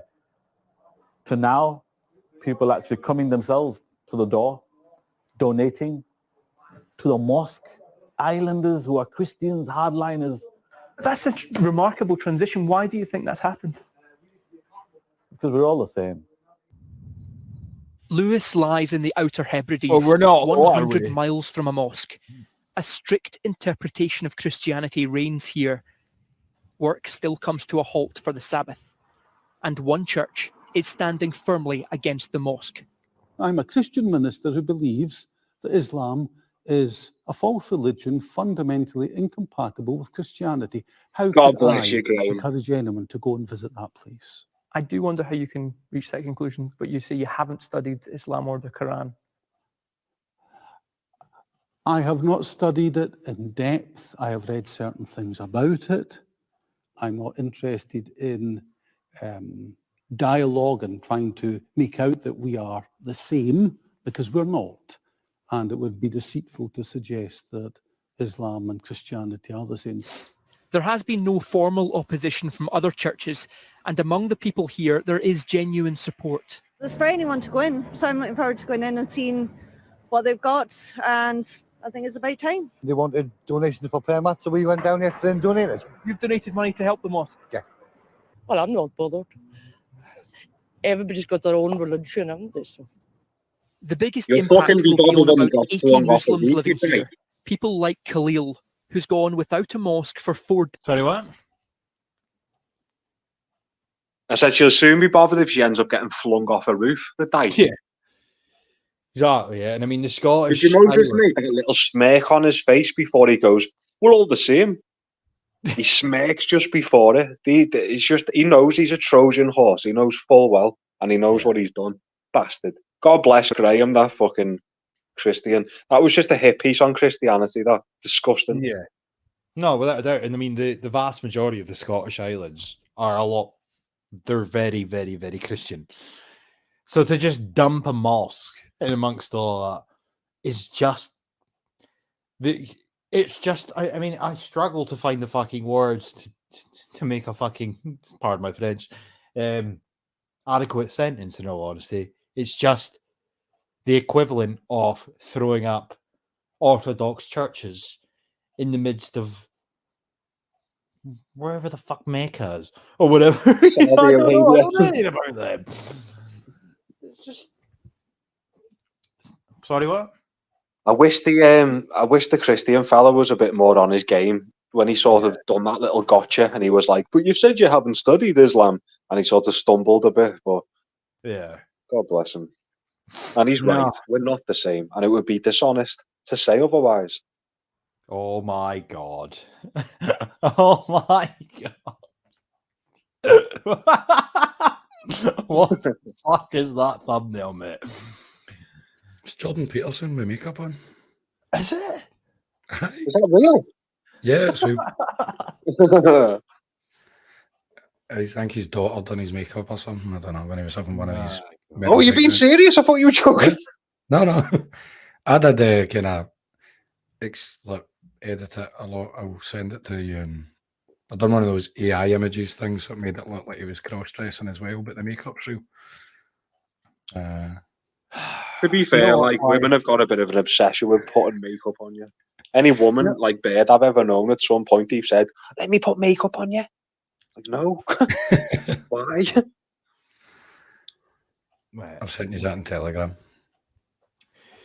Somebody said something like when I put the picture of him up that looked like he was cross-dressing, and it's a line I wish I thought of where it says things, clean your room. They're like, clean your wound. I was like, oh, clean your wound is such a fucking great thing you could have said. Right. I'll just play this last clip of this video, and then there is a few more on it. Like, you got Neil Gray, then you got fucking Ben McPherson here. But I'll just play Nicola Sturgeon at the UN, funnily enough, and leave it at that for me sharing the screen. And then I'll get your 2 cents in the matter. Obviously, I don't know how much you've listened to the stream live, because obviously you're the wee ones and whatnot, but it's a fucking pretty contentious issue. Like, you know, we need immigrants here to have babies on your behalf, man. Therefore, that's replacement migration. Like, I did catch the redefinition of the Scottish diaspora and Angus Robertson in quotes doing Celtic. So I did that was enraging listening to. Well, we look forward to hearing what you have to say in about it then, but I'll just fucking finish this bit and then we'll go from there. Pro-immigration party of all. We are pro-immigration for two broad reasons. Firstly, I believe as a matter of principle that one of the greatest ways of fostering better understanding between different peoples and different countries, frankly, one of the best ways of promoting peace globally is to allow people to travel, to experience life in different countries, and to develop that greater understanding. So I'm a proponent in principle of freedom of movement and people experiencing different countries and different cultures. But there's also a practical reason for Scotland. Scotland is a country, and we're not unique in this sense, but the demographics of Scotland are quite challenging. Our birth rate is not growing at a fast enough rate. Our population is ageing, which is a good thing. People are living longer. But we face a situation in future that if we don't attract people to come and live in Scotland, our working age population may decline. It was in decline about 20 years ago, and migration from other parts of Europe reversed that. So if we suddenly pull up the drawbridge, we will damage our own economic interests. So, straight from the thin-lipped horse's mouth, I guess. But, Clive, what's your take on this pish? Well, I kind of agree with the incentivising families. That's what any sensible country would try and do, whether it be tax breaks. And obviously, if you've got a proper nationalist government, it would be natives that would qualify, so that it doesn't lead to an influx of migrants coming, but I don't know, north of the border, or I don't know, coming in dinghies for the Isle of Lewis or wherever it was that had the mosque. I mean, but it's just I think you were mentioning it earlier. You brought up at the start of the stream the definition of the Great Replacement theory or whatever, or replacement migration. It's been a far right thing. They admit it all the time and time again. This is what we need. This is great. This is going to build our nations. And one of the women earlier in one of the videos you played said that they continuously benefit Scotland. But when you actually look at, when you break down the economic benefit, the only kind of immigrant population that benefit the UK and Scotland is highly educated European immigrants. And that's usually where they dishonestly get the immigrants are a net benefit. But when you actually look at unskilled third world immigration, they've always been a drain. And since obviously the Brexit carry on, we've been punished by, I think it's kind of rubbed in our face, the third world immigration coming over. I've seen it before where they go, well, we're not getting the high class immigrants now because you voted Brexit, as if like, we deserve it.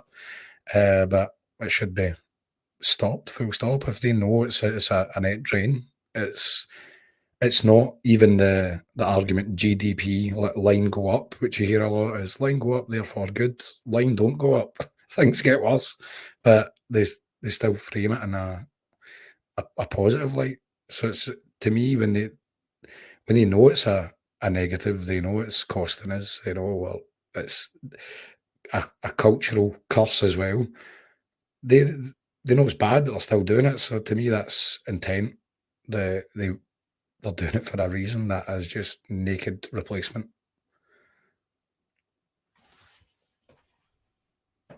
Yeah, nail on the head. That's 100%.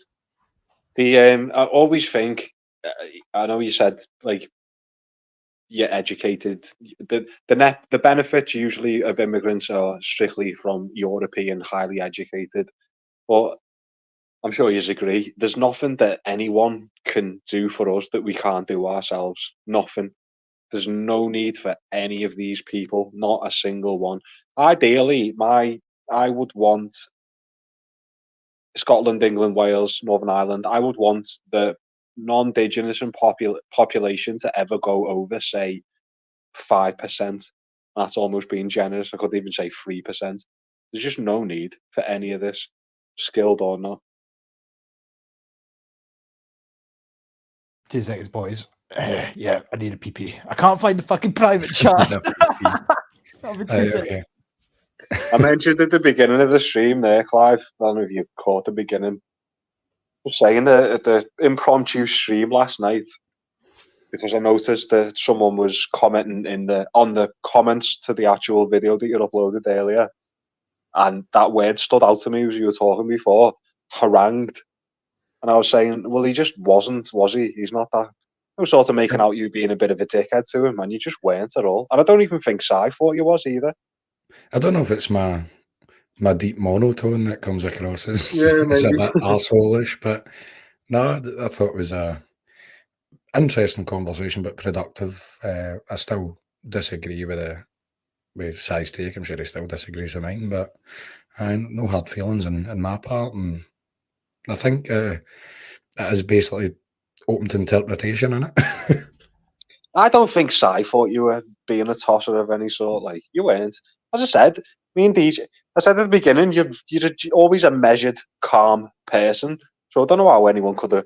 I think some people think if there's a disagreement, they just assume it's like a major row, argument, confrontation kind of thing. And it's not. You can have a fucking disagreement between gentlemen. All got I good know. intentions. I need to stop doing it, but I kind of fell into that trap where if there is a disagreement, you always need to add those caveats. It's like in the right wing scene, because of the amount of purity spiral, and you're like, it's the equivalent of doing, like, sharing an opinion and going, but I'm not racist. I'm not. Yeah. Like, it's that wee caveat you need to put. So you have a disagreement, you need to go, well, no hard feelings, like everything's, and you're like, you shouldn't need to do that. As you say, No. we're adults, we can have disagreements. I'm sure if me and you were to get into things, we'd disagree a lot. Me and DJ disagree a lot. We disagreed in a stream the other week there, where it was about the importance of kind of circumcision. He was like, kind of like, oh, I don't see it being a big problem. And I'm like, no, I see that as genital mutilation. Like, it should be banned. But Yeah, I think 42 brought that up in the chat, and DJ was kind of like, well, it's not an issue, but maybe in our country it's not as big an issue. In the States, I think like 60% of their populations, 60% of their male population is circumcised, which I think it's gone down year over year, but still it's a significant chunk. But I do fully agree with you there. It was a good subject to bring up that. I always feel a bit uncomfortable about. You brought up a few interesting ones. The abortion one's always something that I'm not comfortable talking about, but it's an important issue. Pornography is another. Sorry to go off on a tangent. That's another one, but I sort of feel uncomfortable talking about it. But it needs to be discussed. I'm, as you know, I'm super passionate about abortion. I would ban it outright. And I always hate where they'll say things like, what if their life's at risk? And you're like, well, that's not an abortion. That's a surgical procedure that no party wants. That's not like what is actually been done up and down the country for the reason of convenience. Like, so they use these like rare exceptions as the argument, and that's not where we're at. If we were just, if that was the only abortions happening, people would be like, right, well, that's life of the mother, like fair play. But there's thousands and thousands of babies every year. Because I was even a bit guilty of that when we first started. When Scott Armour was on, when he sort of made his return, and that subject got brought up. So I sort of, as I said, was guilty of it myself. Floated that was like, yeah, but what about rape? And you're like, yeah, but that is the complete and utter outlier in this situation. So I've noticed, let's see, people that bring that up. See if you say, right, okay, say we grant you those exceptions, would you be up for banning the ones just out of convenience? And they're like, oh, no, because you don't know their story and you don't know this. And you're like, so well, don't bring it up then. But don't operate in the rare exceptions if you're still for the vast majority that happens. Yeah. I think DJ's back from his pee. We're looking at. I was, and then I fucking zoomed in and my screen went wrong. You come back and we're talking about rape. I can't leave you unoccupied for 5 minutes. That's how long it takes me to pee, boys. But Scotland's population is aging, but that's not what I wanted to just highlight this. It says we are living longer, and that is to be celebrated, yet at the same time we are having fewer babies. This means that by 2050, the number of older people are expected to have risen dramatically as to the proportion of our population. To add to this, Scotland's relationship with migration as a key driver of labour market stability is anticipated to change as a result of Brexit. Together, these three demographic processes, mortality, fertility, and migration, add up to fundamental challenges facing key aspects of our society. I just want to get back to the initial fucking thing I had up before I zoomed in. I might need to go on a wee detour and find this, so bear with. So I'll stop sharing. But just to sort of conclude this whole segment, this is sort of, I'm very prepared for just a sort of free-for-all ramble and whatnot until, I call time on the stream. That's fine. But I just wanted to sort of conclude this purely because it's a subject that's really fucking me off for obvious reasons because of how so matter-of-factly they speak about the issue. But just here it says, our vision for our future Scotland. This is Scottish government documentation, by the way. It says here that it says, let me get down a wee bit more. Don't do what I fucking told you not to do. First tells the story of Scotland's population, the journey that brought us to this stage, and the future population projections. As we look forward, we see a Scotland with an aging population, falling fertility rates with future population growth dependent on inward migration. We also see a precariously balanced Scotland with depopulation threatening some of our areas, particularly across the islands and in the west. That's why you slap mosques in there, mate, and rapid population growth in other areas, predominantly in the east. To these different dimensions within our long-term demographic challenges, this paper lays down 4 thematic building blocks, with these blocks being and again, it's so irritating trying to scroll down. Yeah, there she goes, Bergener. A family-friendly nation, a healthy living society, an attractive and welcoming country, and a more balanced population. Now, I'm not going to go through the entirety of this PDF. I've made a video on it, but what you begin to conclude is that all of the aforementioned bullet points I just read out there are simply a means to attract people to come here. Not one mention of immigration, No, sorry, not one mention of incentivizing native births, not one mention into some sort of consultation or referendum on the matter for the people of Scotland, who these people proclaim to, they insist they're all for the Scots, these SNP green cunts who speak to no end about democracy and whatnot. No mention of them bringing a consultation or a referendum to the table for people in this country to determine amongst themselves whether or not they're on board with the concept of immigrants coming to the country to have children on our behalf. No, none of these things occur. No incentivization, such as what was mentioned, tax breaks or making affordable housing more achievable for young and upcoming couples. No mention of reforming education to sort of promote and teach the values of marriage and morality in that respect. In fact, we're going so far in the opposite direction that the Scottish government are planning to, if it goes through the Parliament in terms of quote unquote debate proceedings, we're going to end up seeing new PDFs and documents and resources added to the Scottish education system that will reduce the stigma of abortion. The Scottish government are already on record of having programs put into place to reduce young pregnancies. Now, young pregnancies, before anybody says anything, isn't 14-year-olds getting up the duff. This is what they constitute as young people, because, believe it or not, they were, at the time of them releasing the PDFs and the minutes, etc., and the policy itself being put into practice, they were the only demographic of women in Scotland that were having more children than above the average national rate, which isn't exactly a bar that's very difficult to climb over. But the point is, if every demographic of women in Scotland from the ages of 24 all the way to around about 45 are having less children than the national average, you have one demographic that's having more children than above the national average, and the government have got a policy put into place to reduce said aforementioned demographics, birth rate, consumption, or whatever. Speaks volumes in terms of the nefarious nature of what we're dealing with here. All the policies that are being put into place to continue to adapt and modify our education system to ensure that the generations that come after us continue through this progressive quote-unquote conveyor belt all adds to a pretty disgusting futuristic picture. And of all the quotes and all the videos that I've played tonight, one thing that I've said, in passing and whatnot, one thing that never gets said by these people, though, is the future. They're all whether it's climate or whether it's the idea of GDP or whether it's the idea of the future of Scotland, they never speak about the future of the Scottish people. What does the future of the Scottish people look like when they continue to import people and back up laws and policies, etc., to ensure that the population that currently exists today shrinks with each upcoming generation? So yeah, that's why they've went through all this effort of redefining what a Scot is, what the Scottish diaspora is. Because if they redefine what it means to be Scottish, well, you've lived here, you've been educated here, you've worked here for a day. Like, I don't know, you took a day trip here with your family. Like, the reason they're doing that is so that they can't be accused of like ethnocide. Like, that's what's happening. Exactly.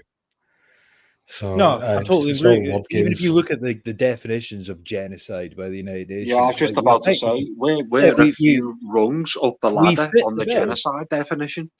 Yeah, we fit the bill, but because to that point, they have removed what was the core crux of what defined a Scot. They've done that on purpose. It reminds me of this. I'll speak carefully here because I know YouTube's sensitive about this stuff, but when that strange time happened a couple of years ago when no one could leave their house, it came out that what people were receiving in their arms was not what was defined as a vaccine.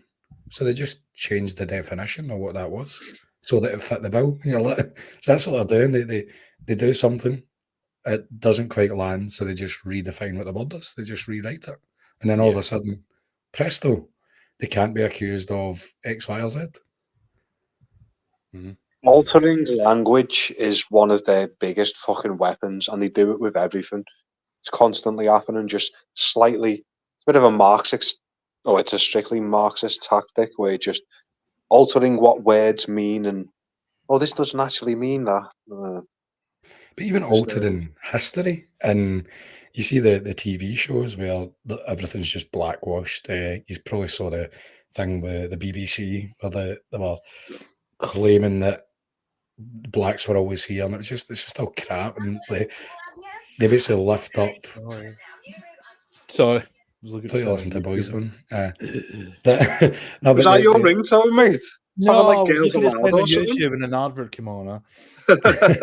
I know it's distracting, but I use this. I was talking to my brother the other week there, and I kind of compared the rewriting of history and like falsifying black achievements and minority achievements. I thought it was a brutal example. You can see my brother kind of going, "Oh, but yeah." Do you know what I mean? It's one. Like, have you ever saw that video?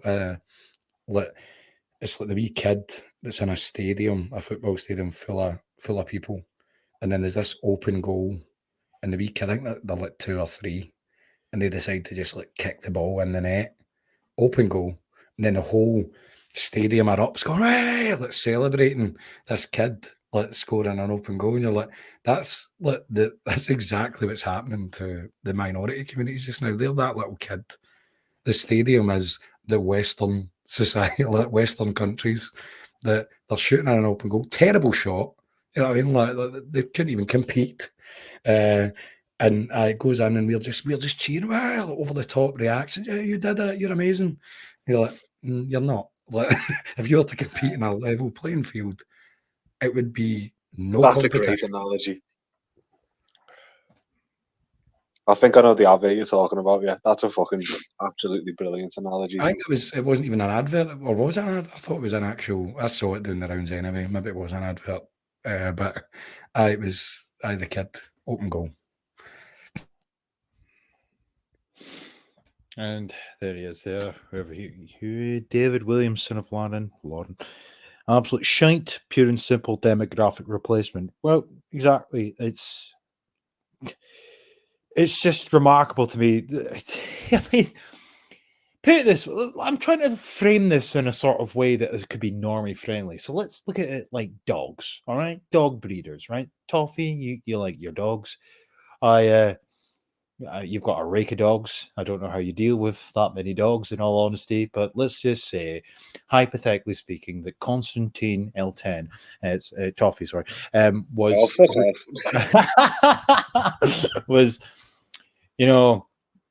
had a sort of legitimate business where he was breeding staffies, right? And all of a sudden, his staffies, and I'm saying all of a sudden as if it was just a fucking mystery, right? We could go into the intrinsic details as to all the sort of indoctrination that Toffee was putting into place to ensure that his staffies had no more children or puppies, whatever. But the point is, though, that he then decides to look further afield for fucking Labradors, all right? And he's now going to start getting some Labradors into his exclusive staffy breeding business, and the Labradors are going to have puppies on behalf of the staffies because the staffies aren't procreating, but he's still going to frame it as a Staffordshire Bull Terrier breeding farm or whatever.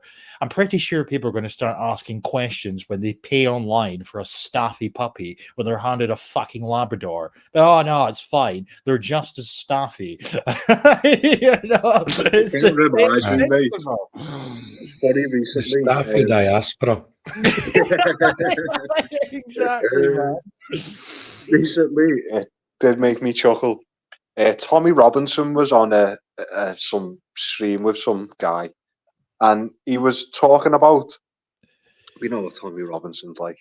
He said at one point that he's got a black friend who's of Ghanaian or Guyanan, one of the two, origin.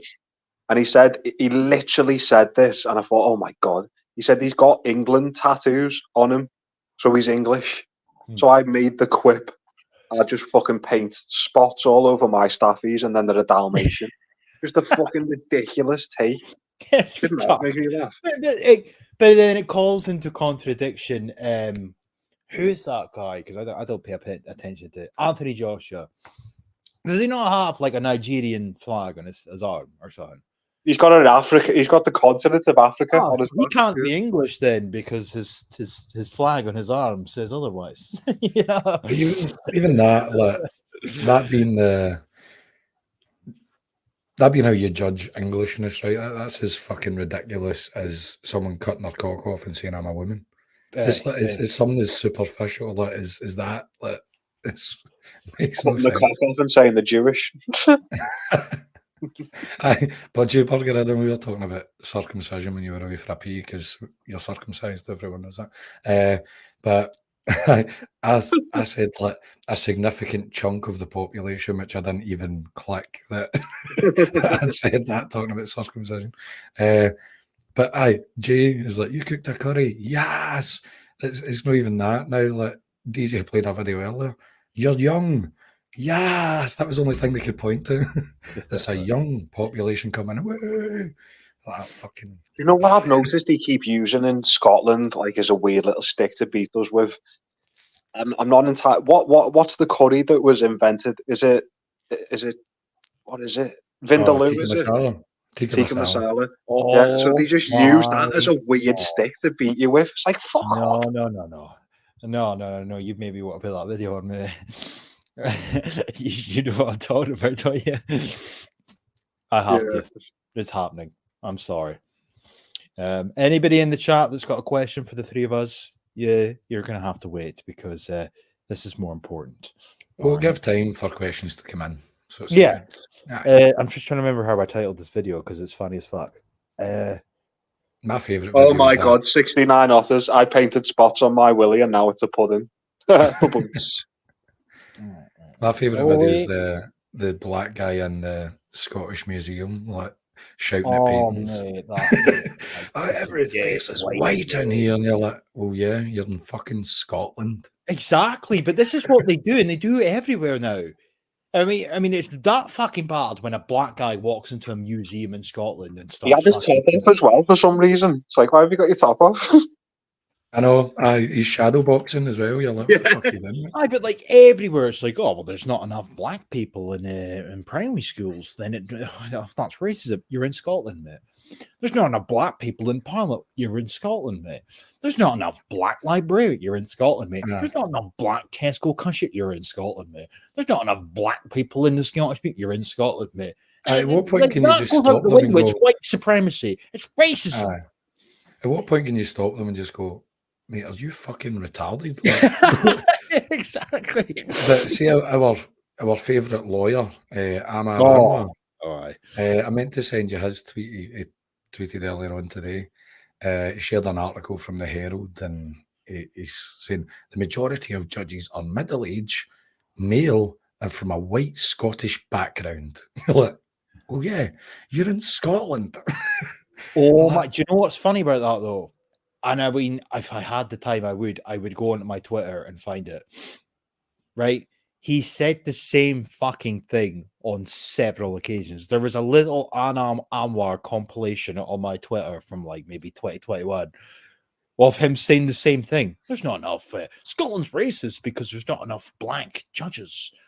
And then the next clip's him saying the same thing. Oh, 20 years ago, I stood in the steps of court and said that Scotland was racist because there's not enough black judges. And 20 years later, there's not enough black judges. Mate, you're in fucking Scotland. Like, what the fuck do you want? Oh, No, you just said there, Clive. At what point did you just say you're retarded? I've gone past that point long ago. I don't get angry at these joggers. I just think you're just silly and embarrassing. I can't take you seriously. I really can't. I just think they're silly. Do you know it's quite good? I've saw a lot of people. Survive the Jive done a good takedown of the BBC thing. Like, Yeah, he's a solid guy. But there's a lot of people on, let's say, the likes of TikTok that are responding to these like black activists that are their whole black people created everything narrative where like, someone was in the vicinity of someone that created an invention, and then they're like, actually, a black person was at the door when they thought of this idea. Therefore, it's a black invention. You're like, wait a minute, like, that's not how inventions work. But do you know what I they think's just kind funny? of, they break One of down the all few these and just rebut it, and it's amazing. Sorry, mate, on you go. one of the few things. Survive the Jive, yeah, I agree. He's brilliant. He does some good. Just completely dissects it. I recommend this channel. One of the funny things is they cling on to that they invented peanut butter. Fuck knows why that's such a big thing. And it turns out they didn't. Aye. I know, and then there's even a light bulb they try and claim credit for, and you're like, I know, like some guy put a patent on like a filament, and that's where you're getting that from. So again, it was like there's some strange like connection they make. Like it's just I don't know. Like I'm sure everyone in the chat agrees. It's insane. Right, are you ready? Get on.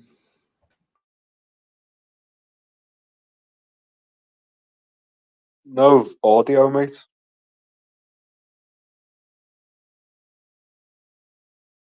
Oh, There's no audio. no. It's Oh, gone off. I stopped sharing when you said there's audio. Oh, yeah, Alright, I'll do it this way then. Boom, pure There's boom. absolutely no questions, mate. So fuck it. Fuck him then. Right, wait, share screen. fuck him. No, fuck him, mate. How dare you not be interested in our takes, chat? Ask some questions. Right, I'll I've start. probably heard them all a million times. Yeah. Fucking here he is. Here, like. Rolled them from me like fucking 3 times this week. Chicken tikka masala is the nation's. Wait, I need to fucking mute my mic first so it doesn't echo. I hate this shit. If I had the video downloaded, it wouldn't be as bad, but fucking. Let me mute first and then I'll play it. The audio was good then. Favorite dish.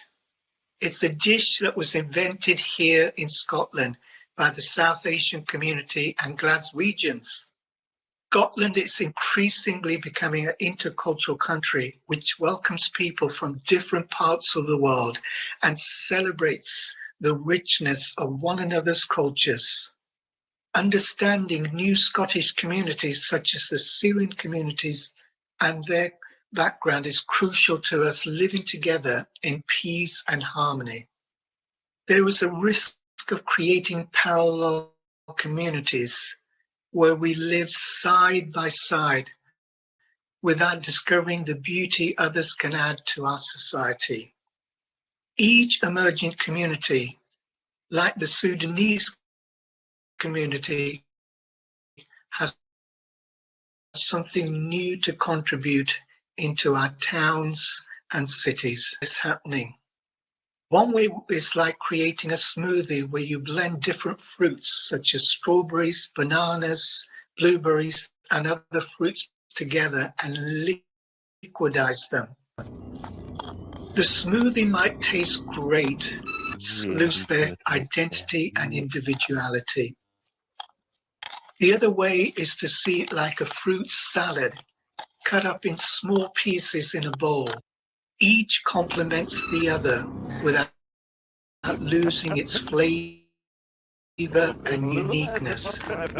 Diversity, yet oneness, as they all have something to contribute to the whole. Salad bowl that can celebrate difference and value the taste others bring to our nation.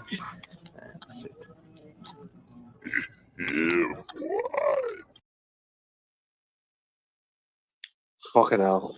They poured tomato soup into a curry. Do you know what I mean? Like, it's not fucking.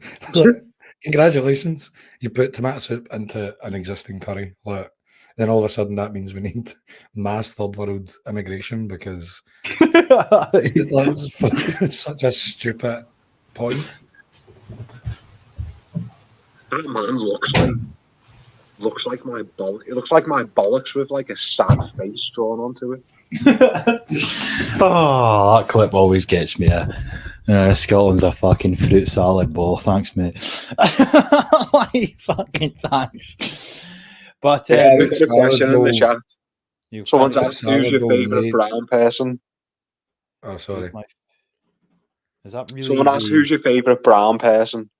Mine personally is Prince, the artist formerly known as Prince. I'm a big Prince fan. Could you say black as well? Brown or black? Oh yeah, included. They're all the same. I'd say Denzel Washington. His Chris movies Tucker. are top. It's got to be Chris Tucker, though. Aye, well, is he not like a homosexual fake Michael Jackson? Yeah. Don't fucking know about that. Like me, He was in a Michael Jackson video, wasn't he? Well, I ain't gonna fucking sit here and defend if he's homosexual. Like I'm just saying, I like him in Russia, but like, Is he not, is he not on Epstein's client list? Yeah, do you know what? Yeah, I think he was. You're right there. DJ's a nonce. PBC's just said Eddie Murphy. Do you know what? Funnily enough, girl, I've got my mate's Blag. I've on my mate's Netflix account. I don't pay for it. There's the old Raw is stand-up, which was, I don't know, late 80s, early 90s. It's actually quite refreshing watching it. I know he's a black guy and it's coming from him, so we can get away with it. But he's got some like close to the bone, or like stereotypical racial type jokes in it. It's quite enjoyable to watch. Like he makes jokes about Italians and everything. Funny.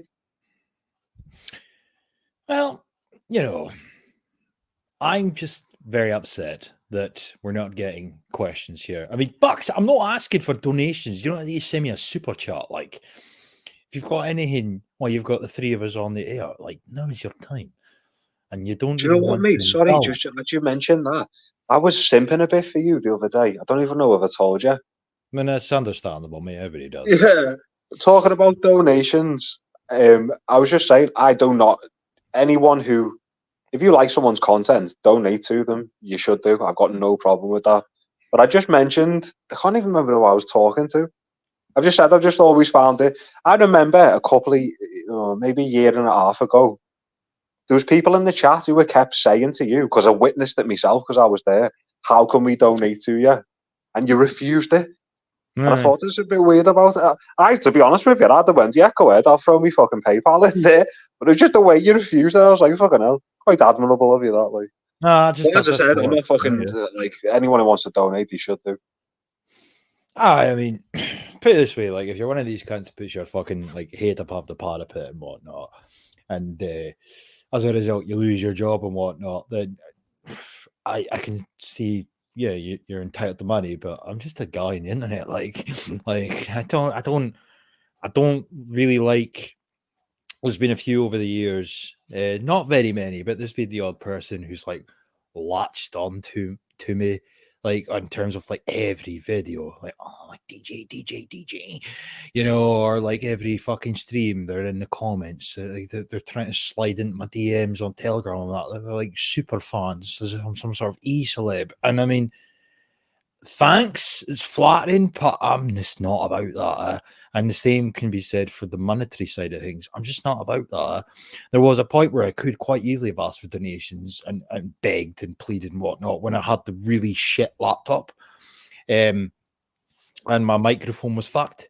And there's a certain cunt in the stream right now who said he was going to send me a microphone and he never did. But you know, we're not going to throw shades here. We're not about that on this show. Yeah, I could have delivered it to your door. We're not going to throw shade here, Clive. So I'm just going to speak a bit louder to ensure that anything you have to say as a retort can't be heard, because it's fine.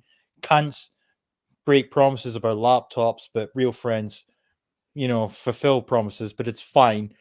Point being, though, I refused donations for a laptop and whatnot. I was like, nah, you're all right, because I'm not about that. Like, but you know, each to their own. I do get slightly, Clive's prime example. Clive's got his buy me a coffee and whatnot out there. I'm irritated. As well. My coffee get banned for. Was it either coffee or PayPal? No, not PayPal. What's the other one? There's another one that was either like, what was the terminology? It was like denying the existence of trans people or something. That's why they banned me. I was like, what? Fuck's sake. I do get irritated. There's loads of people, and I follow them and I like them, but it's just the constant posting. Like you're watching a stream and every couple of minutes it just gets posted in the chat. Here's me entropy. Here's me entropy. No, like, all right. No. I leave it on and it's in the description if you fancy it. If you don't, but fair dues. But I said to you for ages, you should apply for monetization on YouTube and do streams on your channel. Because see the amount of effort and hours spent, well, like myself, like editing and putting things together, that takes a lot of time and effort. So like you appreciate everything here and there if folk enjoy it. But yourself, you sit through so much shit that people they'll just not do. So without your graft, effort and labour, like I don't see it being an issue if someone is able to. I'd agree. I would say, DJ, if I was you, you should definitely put up like an entropy link, mate. I think you should. I don't know. I'm just one of them guys. I'm just not about that. And do you know what? Fundamentally, part of the issue for me, in all honesty, is just the shit that's been thrown our way over the years. Like, oh, you don't show your face. You're just a grifter, man.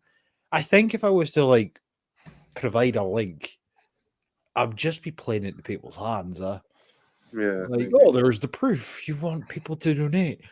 But even just to that point, though, like what you said there about all the stuff I sift through, all the stuff that I've just, like the clips that is tonight, I didn't find those clips because news outlets posted them. Like, I had to sit through hours of shit to find that stuff. But I do it free of charge because, quite frankly, I'm not in this shit for the money. I don't really necessarily think there's much money to be made out of it anyway. No, there's not, mate. I just, you still owe me a $5, mate, so you can shut the fuck up. But no, you just put that out there. I didn't agree, so get you do agree. You owe me a $5, mate. Like, I donated if you activated super chat. Oh, well, that's not happening. But come on now, mate. You can't complain about it if there's no way. No, I'm just saying you owe me a $5. So if we ever meet, you can buy me a pint. But here's a question. I'll buy you two. In fact, no, you're staying in Inverness. It's probably a $5 a pint. Yeah, probably. You do God's work, mate. Sitting through all this fucking SMP shit like you do. You're doing God's work there, mate.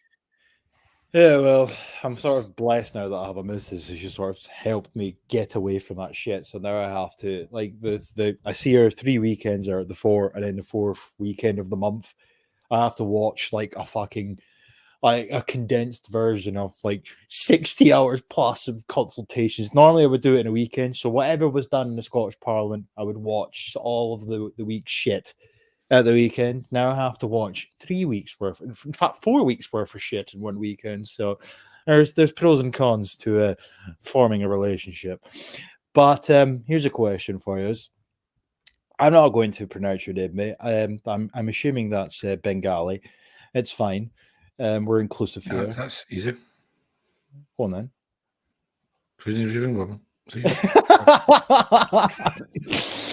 But he says, what do you do so that the demoralization doesn't get to you? I personally, I know quite a lot of people have sort of become red-pilled more recently over the you-know-what. Yeah, and whatnot, and Brexit, maybe. I've been pretty based onto what was going on since I was 16, so a good fucking 20 years now. You just sort of learn to deal with it. I enjoy the simple things in life. Don't get too black-pilled.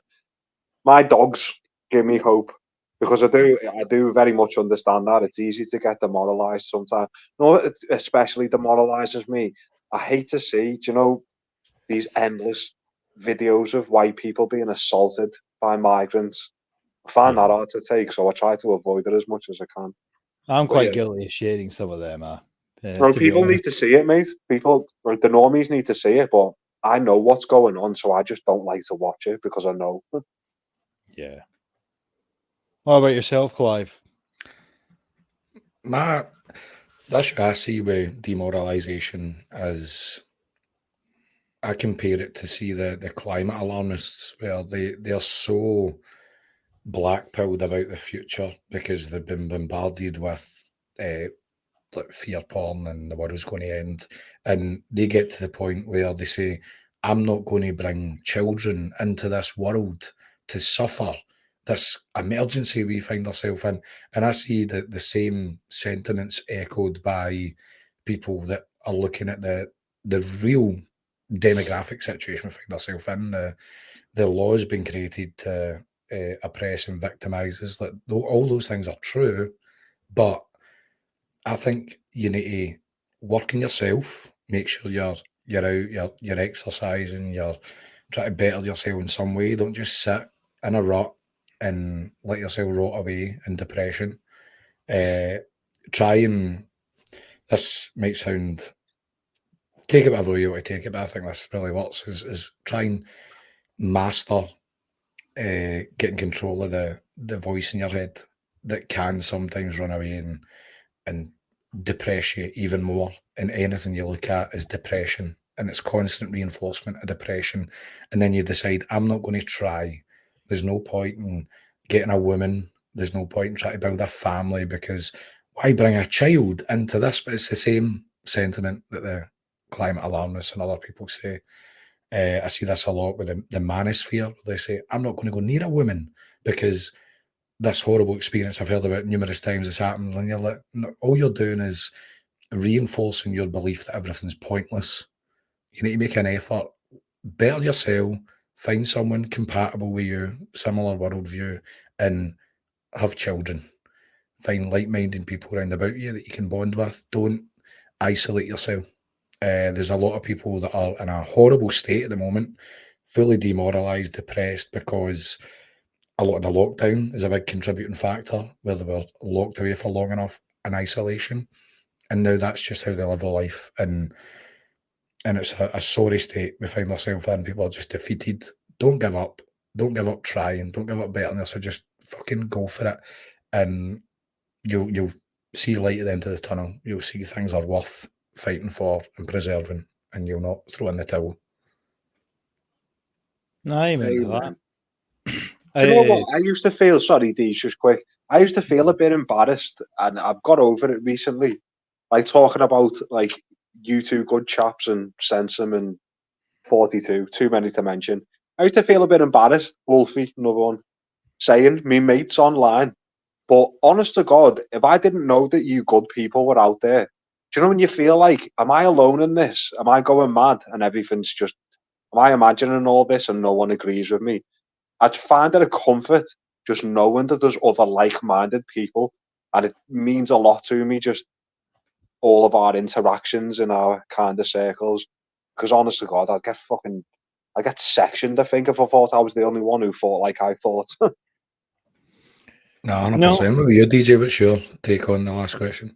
It's funny, just the post I've highlighted there, because this is my wee Telegram channel, and it started off just, well, still is mainly me going out sightseeing, hiking and whatnot. Something I became very passionate about. There's my gift there, like, boy. Anyway, I hate having to share the whole tab. But this has been my outlet, me and my dog. To this day, like, my missus took this photo because now my missus comes out with it as well. I don't think I'll ever see a better photo. Like, I never took it, obviously, but I absolutely love that photo. But my sort of way to get away from all of the shite is to just go out and, to that person's comment, I'm not going to do what No Chance did. I'm not going to say her name, mate. But aye, it's just going out in the Highlands. I'm blessed, obviously, for where I live, but just go out with my dog as much as I can, and I just embrace nature, switch off for a few hours, because all these places that I go to, and every weekend I go out after work, the weekends and whatnot, I tend to go to these places. You get no signal, you just switch off. You know, it's a bit of a selfless plug in many respects, but in terms of my channel, but it's, you know, not something I'm very passionate about. I have been since the lockdown, so that's when I started to do it. And then I started to take the dog out a bit more, and it's just, I absolutely love it. That is my escape, and I think it probably will be for many years to come, in all honesty. So, I mean, there's nothing, I mean, as sad as it sounds, there is not a nicer feeling than seeing my dog taking the lead off the dog, because he's a Jack Russell. I can't do that, like, when I'm about other people. But in the middle of nowhere, and just let him do his thing. Jack Russells are one of those specific dogs that are hardwired to, you know, They've been bred for specific purposes to hunt and, whatnot. But what I'm saying is that letting him off his lead and just watching him operate the way that he's supposed to, the way that he's curtailed in doing so when he's in a council estate, when he's on a lead, watch him in the middle of nowhere, just acting like a Jack Russell, acting his natural self. That brings a sort of bizarre joy to me that many might not necessarily understand. No, mate, it's not bizarre. I think everyone will agree there. I know what you're talking about. It's just it's a nice feeling. Essentially, what you're describing is find something you love and Yeah. don't be afraid to enjoy it. It's okay to enjoy things. Yeah. Absolutely. That's all we can really say. So, and Ragnar says there that his escape is archery. Well, that's the last time I'll ever slag you off for being a non-bred chef, Ragnar, mate. But anyway, I think we should probably just end it on that was a good way to end it. Then. So we will leave on that note then. So I'll let you two plug whatever you want. It's impromptu as fuck, so nothing's in the description, but I don't really have much else to say. So appreciate your time, appreciate people in the chat and whatnot. It's always nice to see some regular viewers. Woodlander in particular, don't think I haven't noticed the fact you're very complimentary of my Rambling Highlander videos. It's very much appreciated, especially to come of such a man of caliber such as yourself. There's my simping for the evening. There will be no more. So, Clive, my dear friend, anything you want to plug going forward and whatnot? No, mate, just still plugging along. So if you not sub to me, do it. If you don't follow me on Twitter, do that. I want to get over 3,000, which is my goal. But I just think when you get more people, more reach, and you can expose more things, it's not about it's not an ego thing. It's just I've noticed I think after you get over the 1,500 mark on Twitter, you tend to get important things you want shared. So aye. Over to you, Toffee. Yeah, I always say to you, mate, as you know, hopefully Clive does more content because it's always welcomed. I'm having a bit of a break from Telegram, as we were discussing in private, all three of us, talking to you about it earlier. But yeah, I've not got much coming up. I don't know if Bonnie Lad's streaming anytime soon, so I think me, Sensen, and if they're available, PBC and DJ will be doing the regular Saturday slot. But other than that, great to speak to you as always, lads. Love you lots. Love all the chat. Thank you. I can't go backstage. I'll have to duck out with the dogs. No, I can't go backstage either because I need to take my dog out for a shite because he's got the shites. But I'm going to conclude. Yeah, I need to go for a shite. So you two feel free to leave. Anybody in the chat, fuck off if you wish. I'm just going to play out my Alba goodbye video purely because it's relevant to what was discussed tonight. So I'm going to pull them out. Love you, Clive. Don't love you, Toffee, yet. I kind of like you. You're kind of cute. Bye, Constantine. And on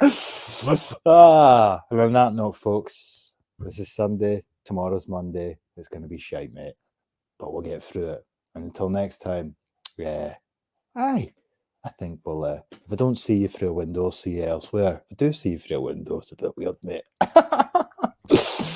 United States or Australia, New Zealand are migrant societies, and that therefore they accommodate more readily those from other backgrounds than we do ourselves, who still nurse a sense of our homogeneity and difference from others, which is precisely what the European Union, in my view, should be doing its best to undo.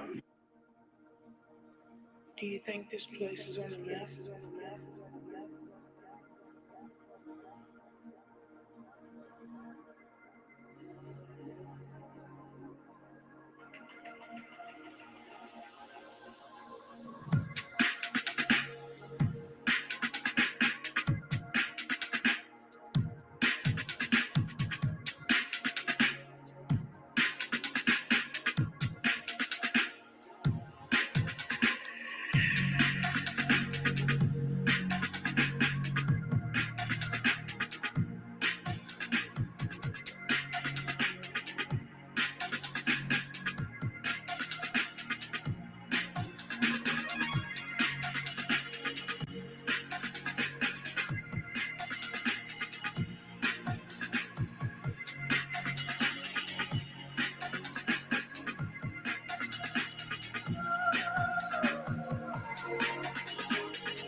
But actually what Scotland needs is to grow our overall population, and we can perhaps do some of that. We should certainly try to maximise what we can do within the UK, but we are always going to run up against serious limitations if we don't have an immigration policy that is supporting that wider objective. And there will only be so long we can go down the track of this conversation without running full square into that pretty fundamental problem. Migration is a crucial part of the required approach to addressing our population challenges, and we know that the UK government immigration policy does not reflect the needs of Scotland's rural communities. Heading towards population decline in Scotland as a whole. And this is a huge challenge, and it is frankly totally unnecessary.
Education Scotland worked with partners to create professional learning for Scotland's educators to build their racial literacy.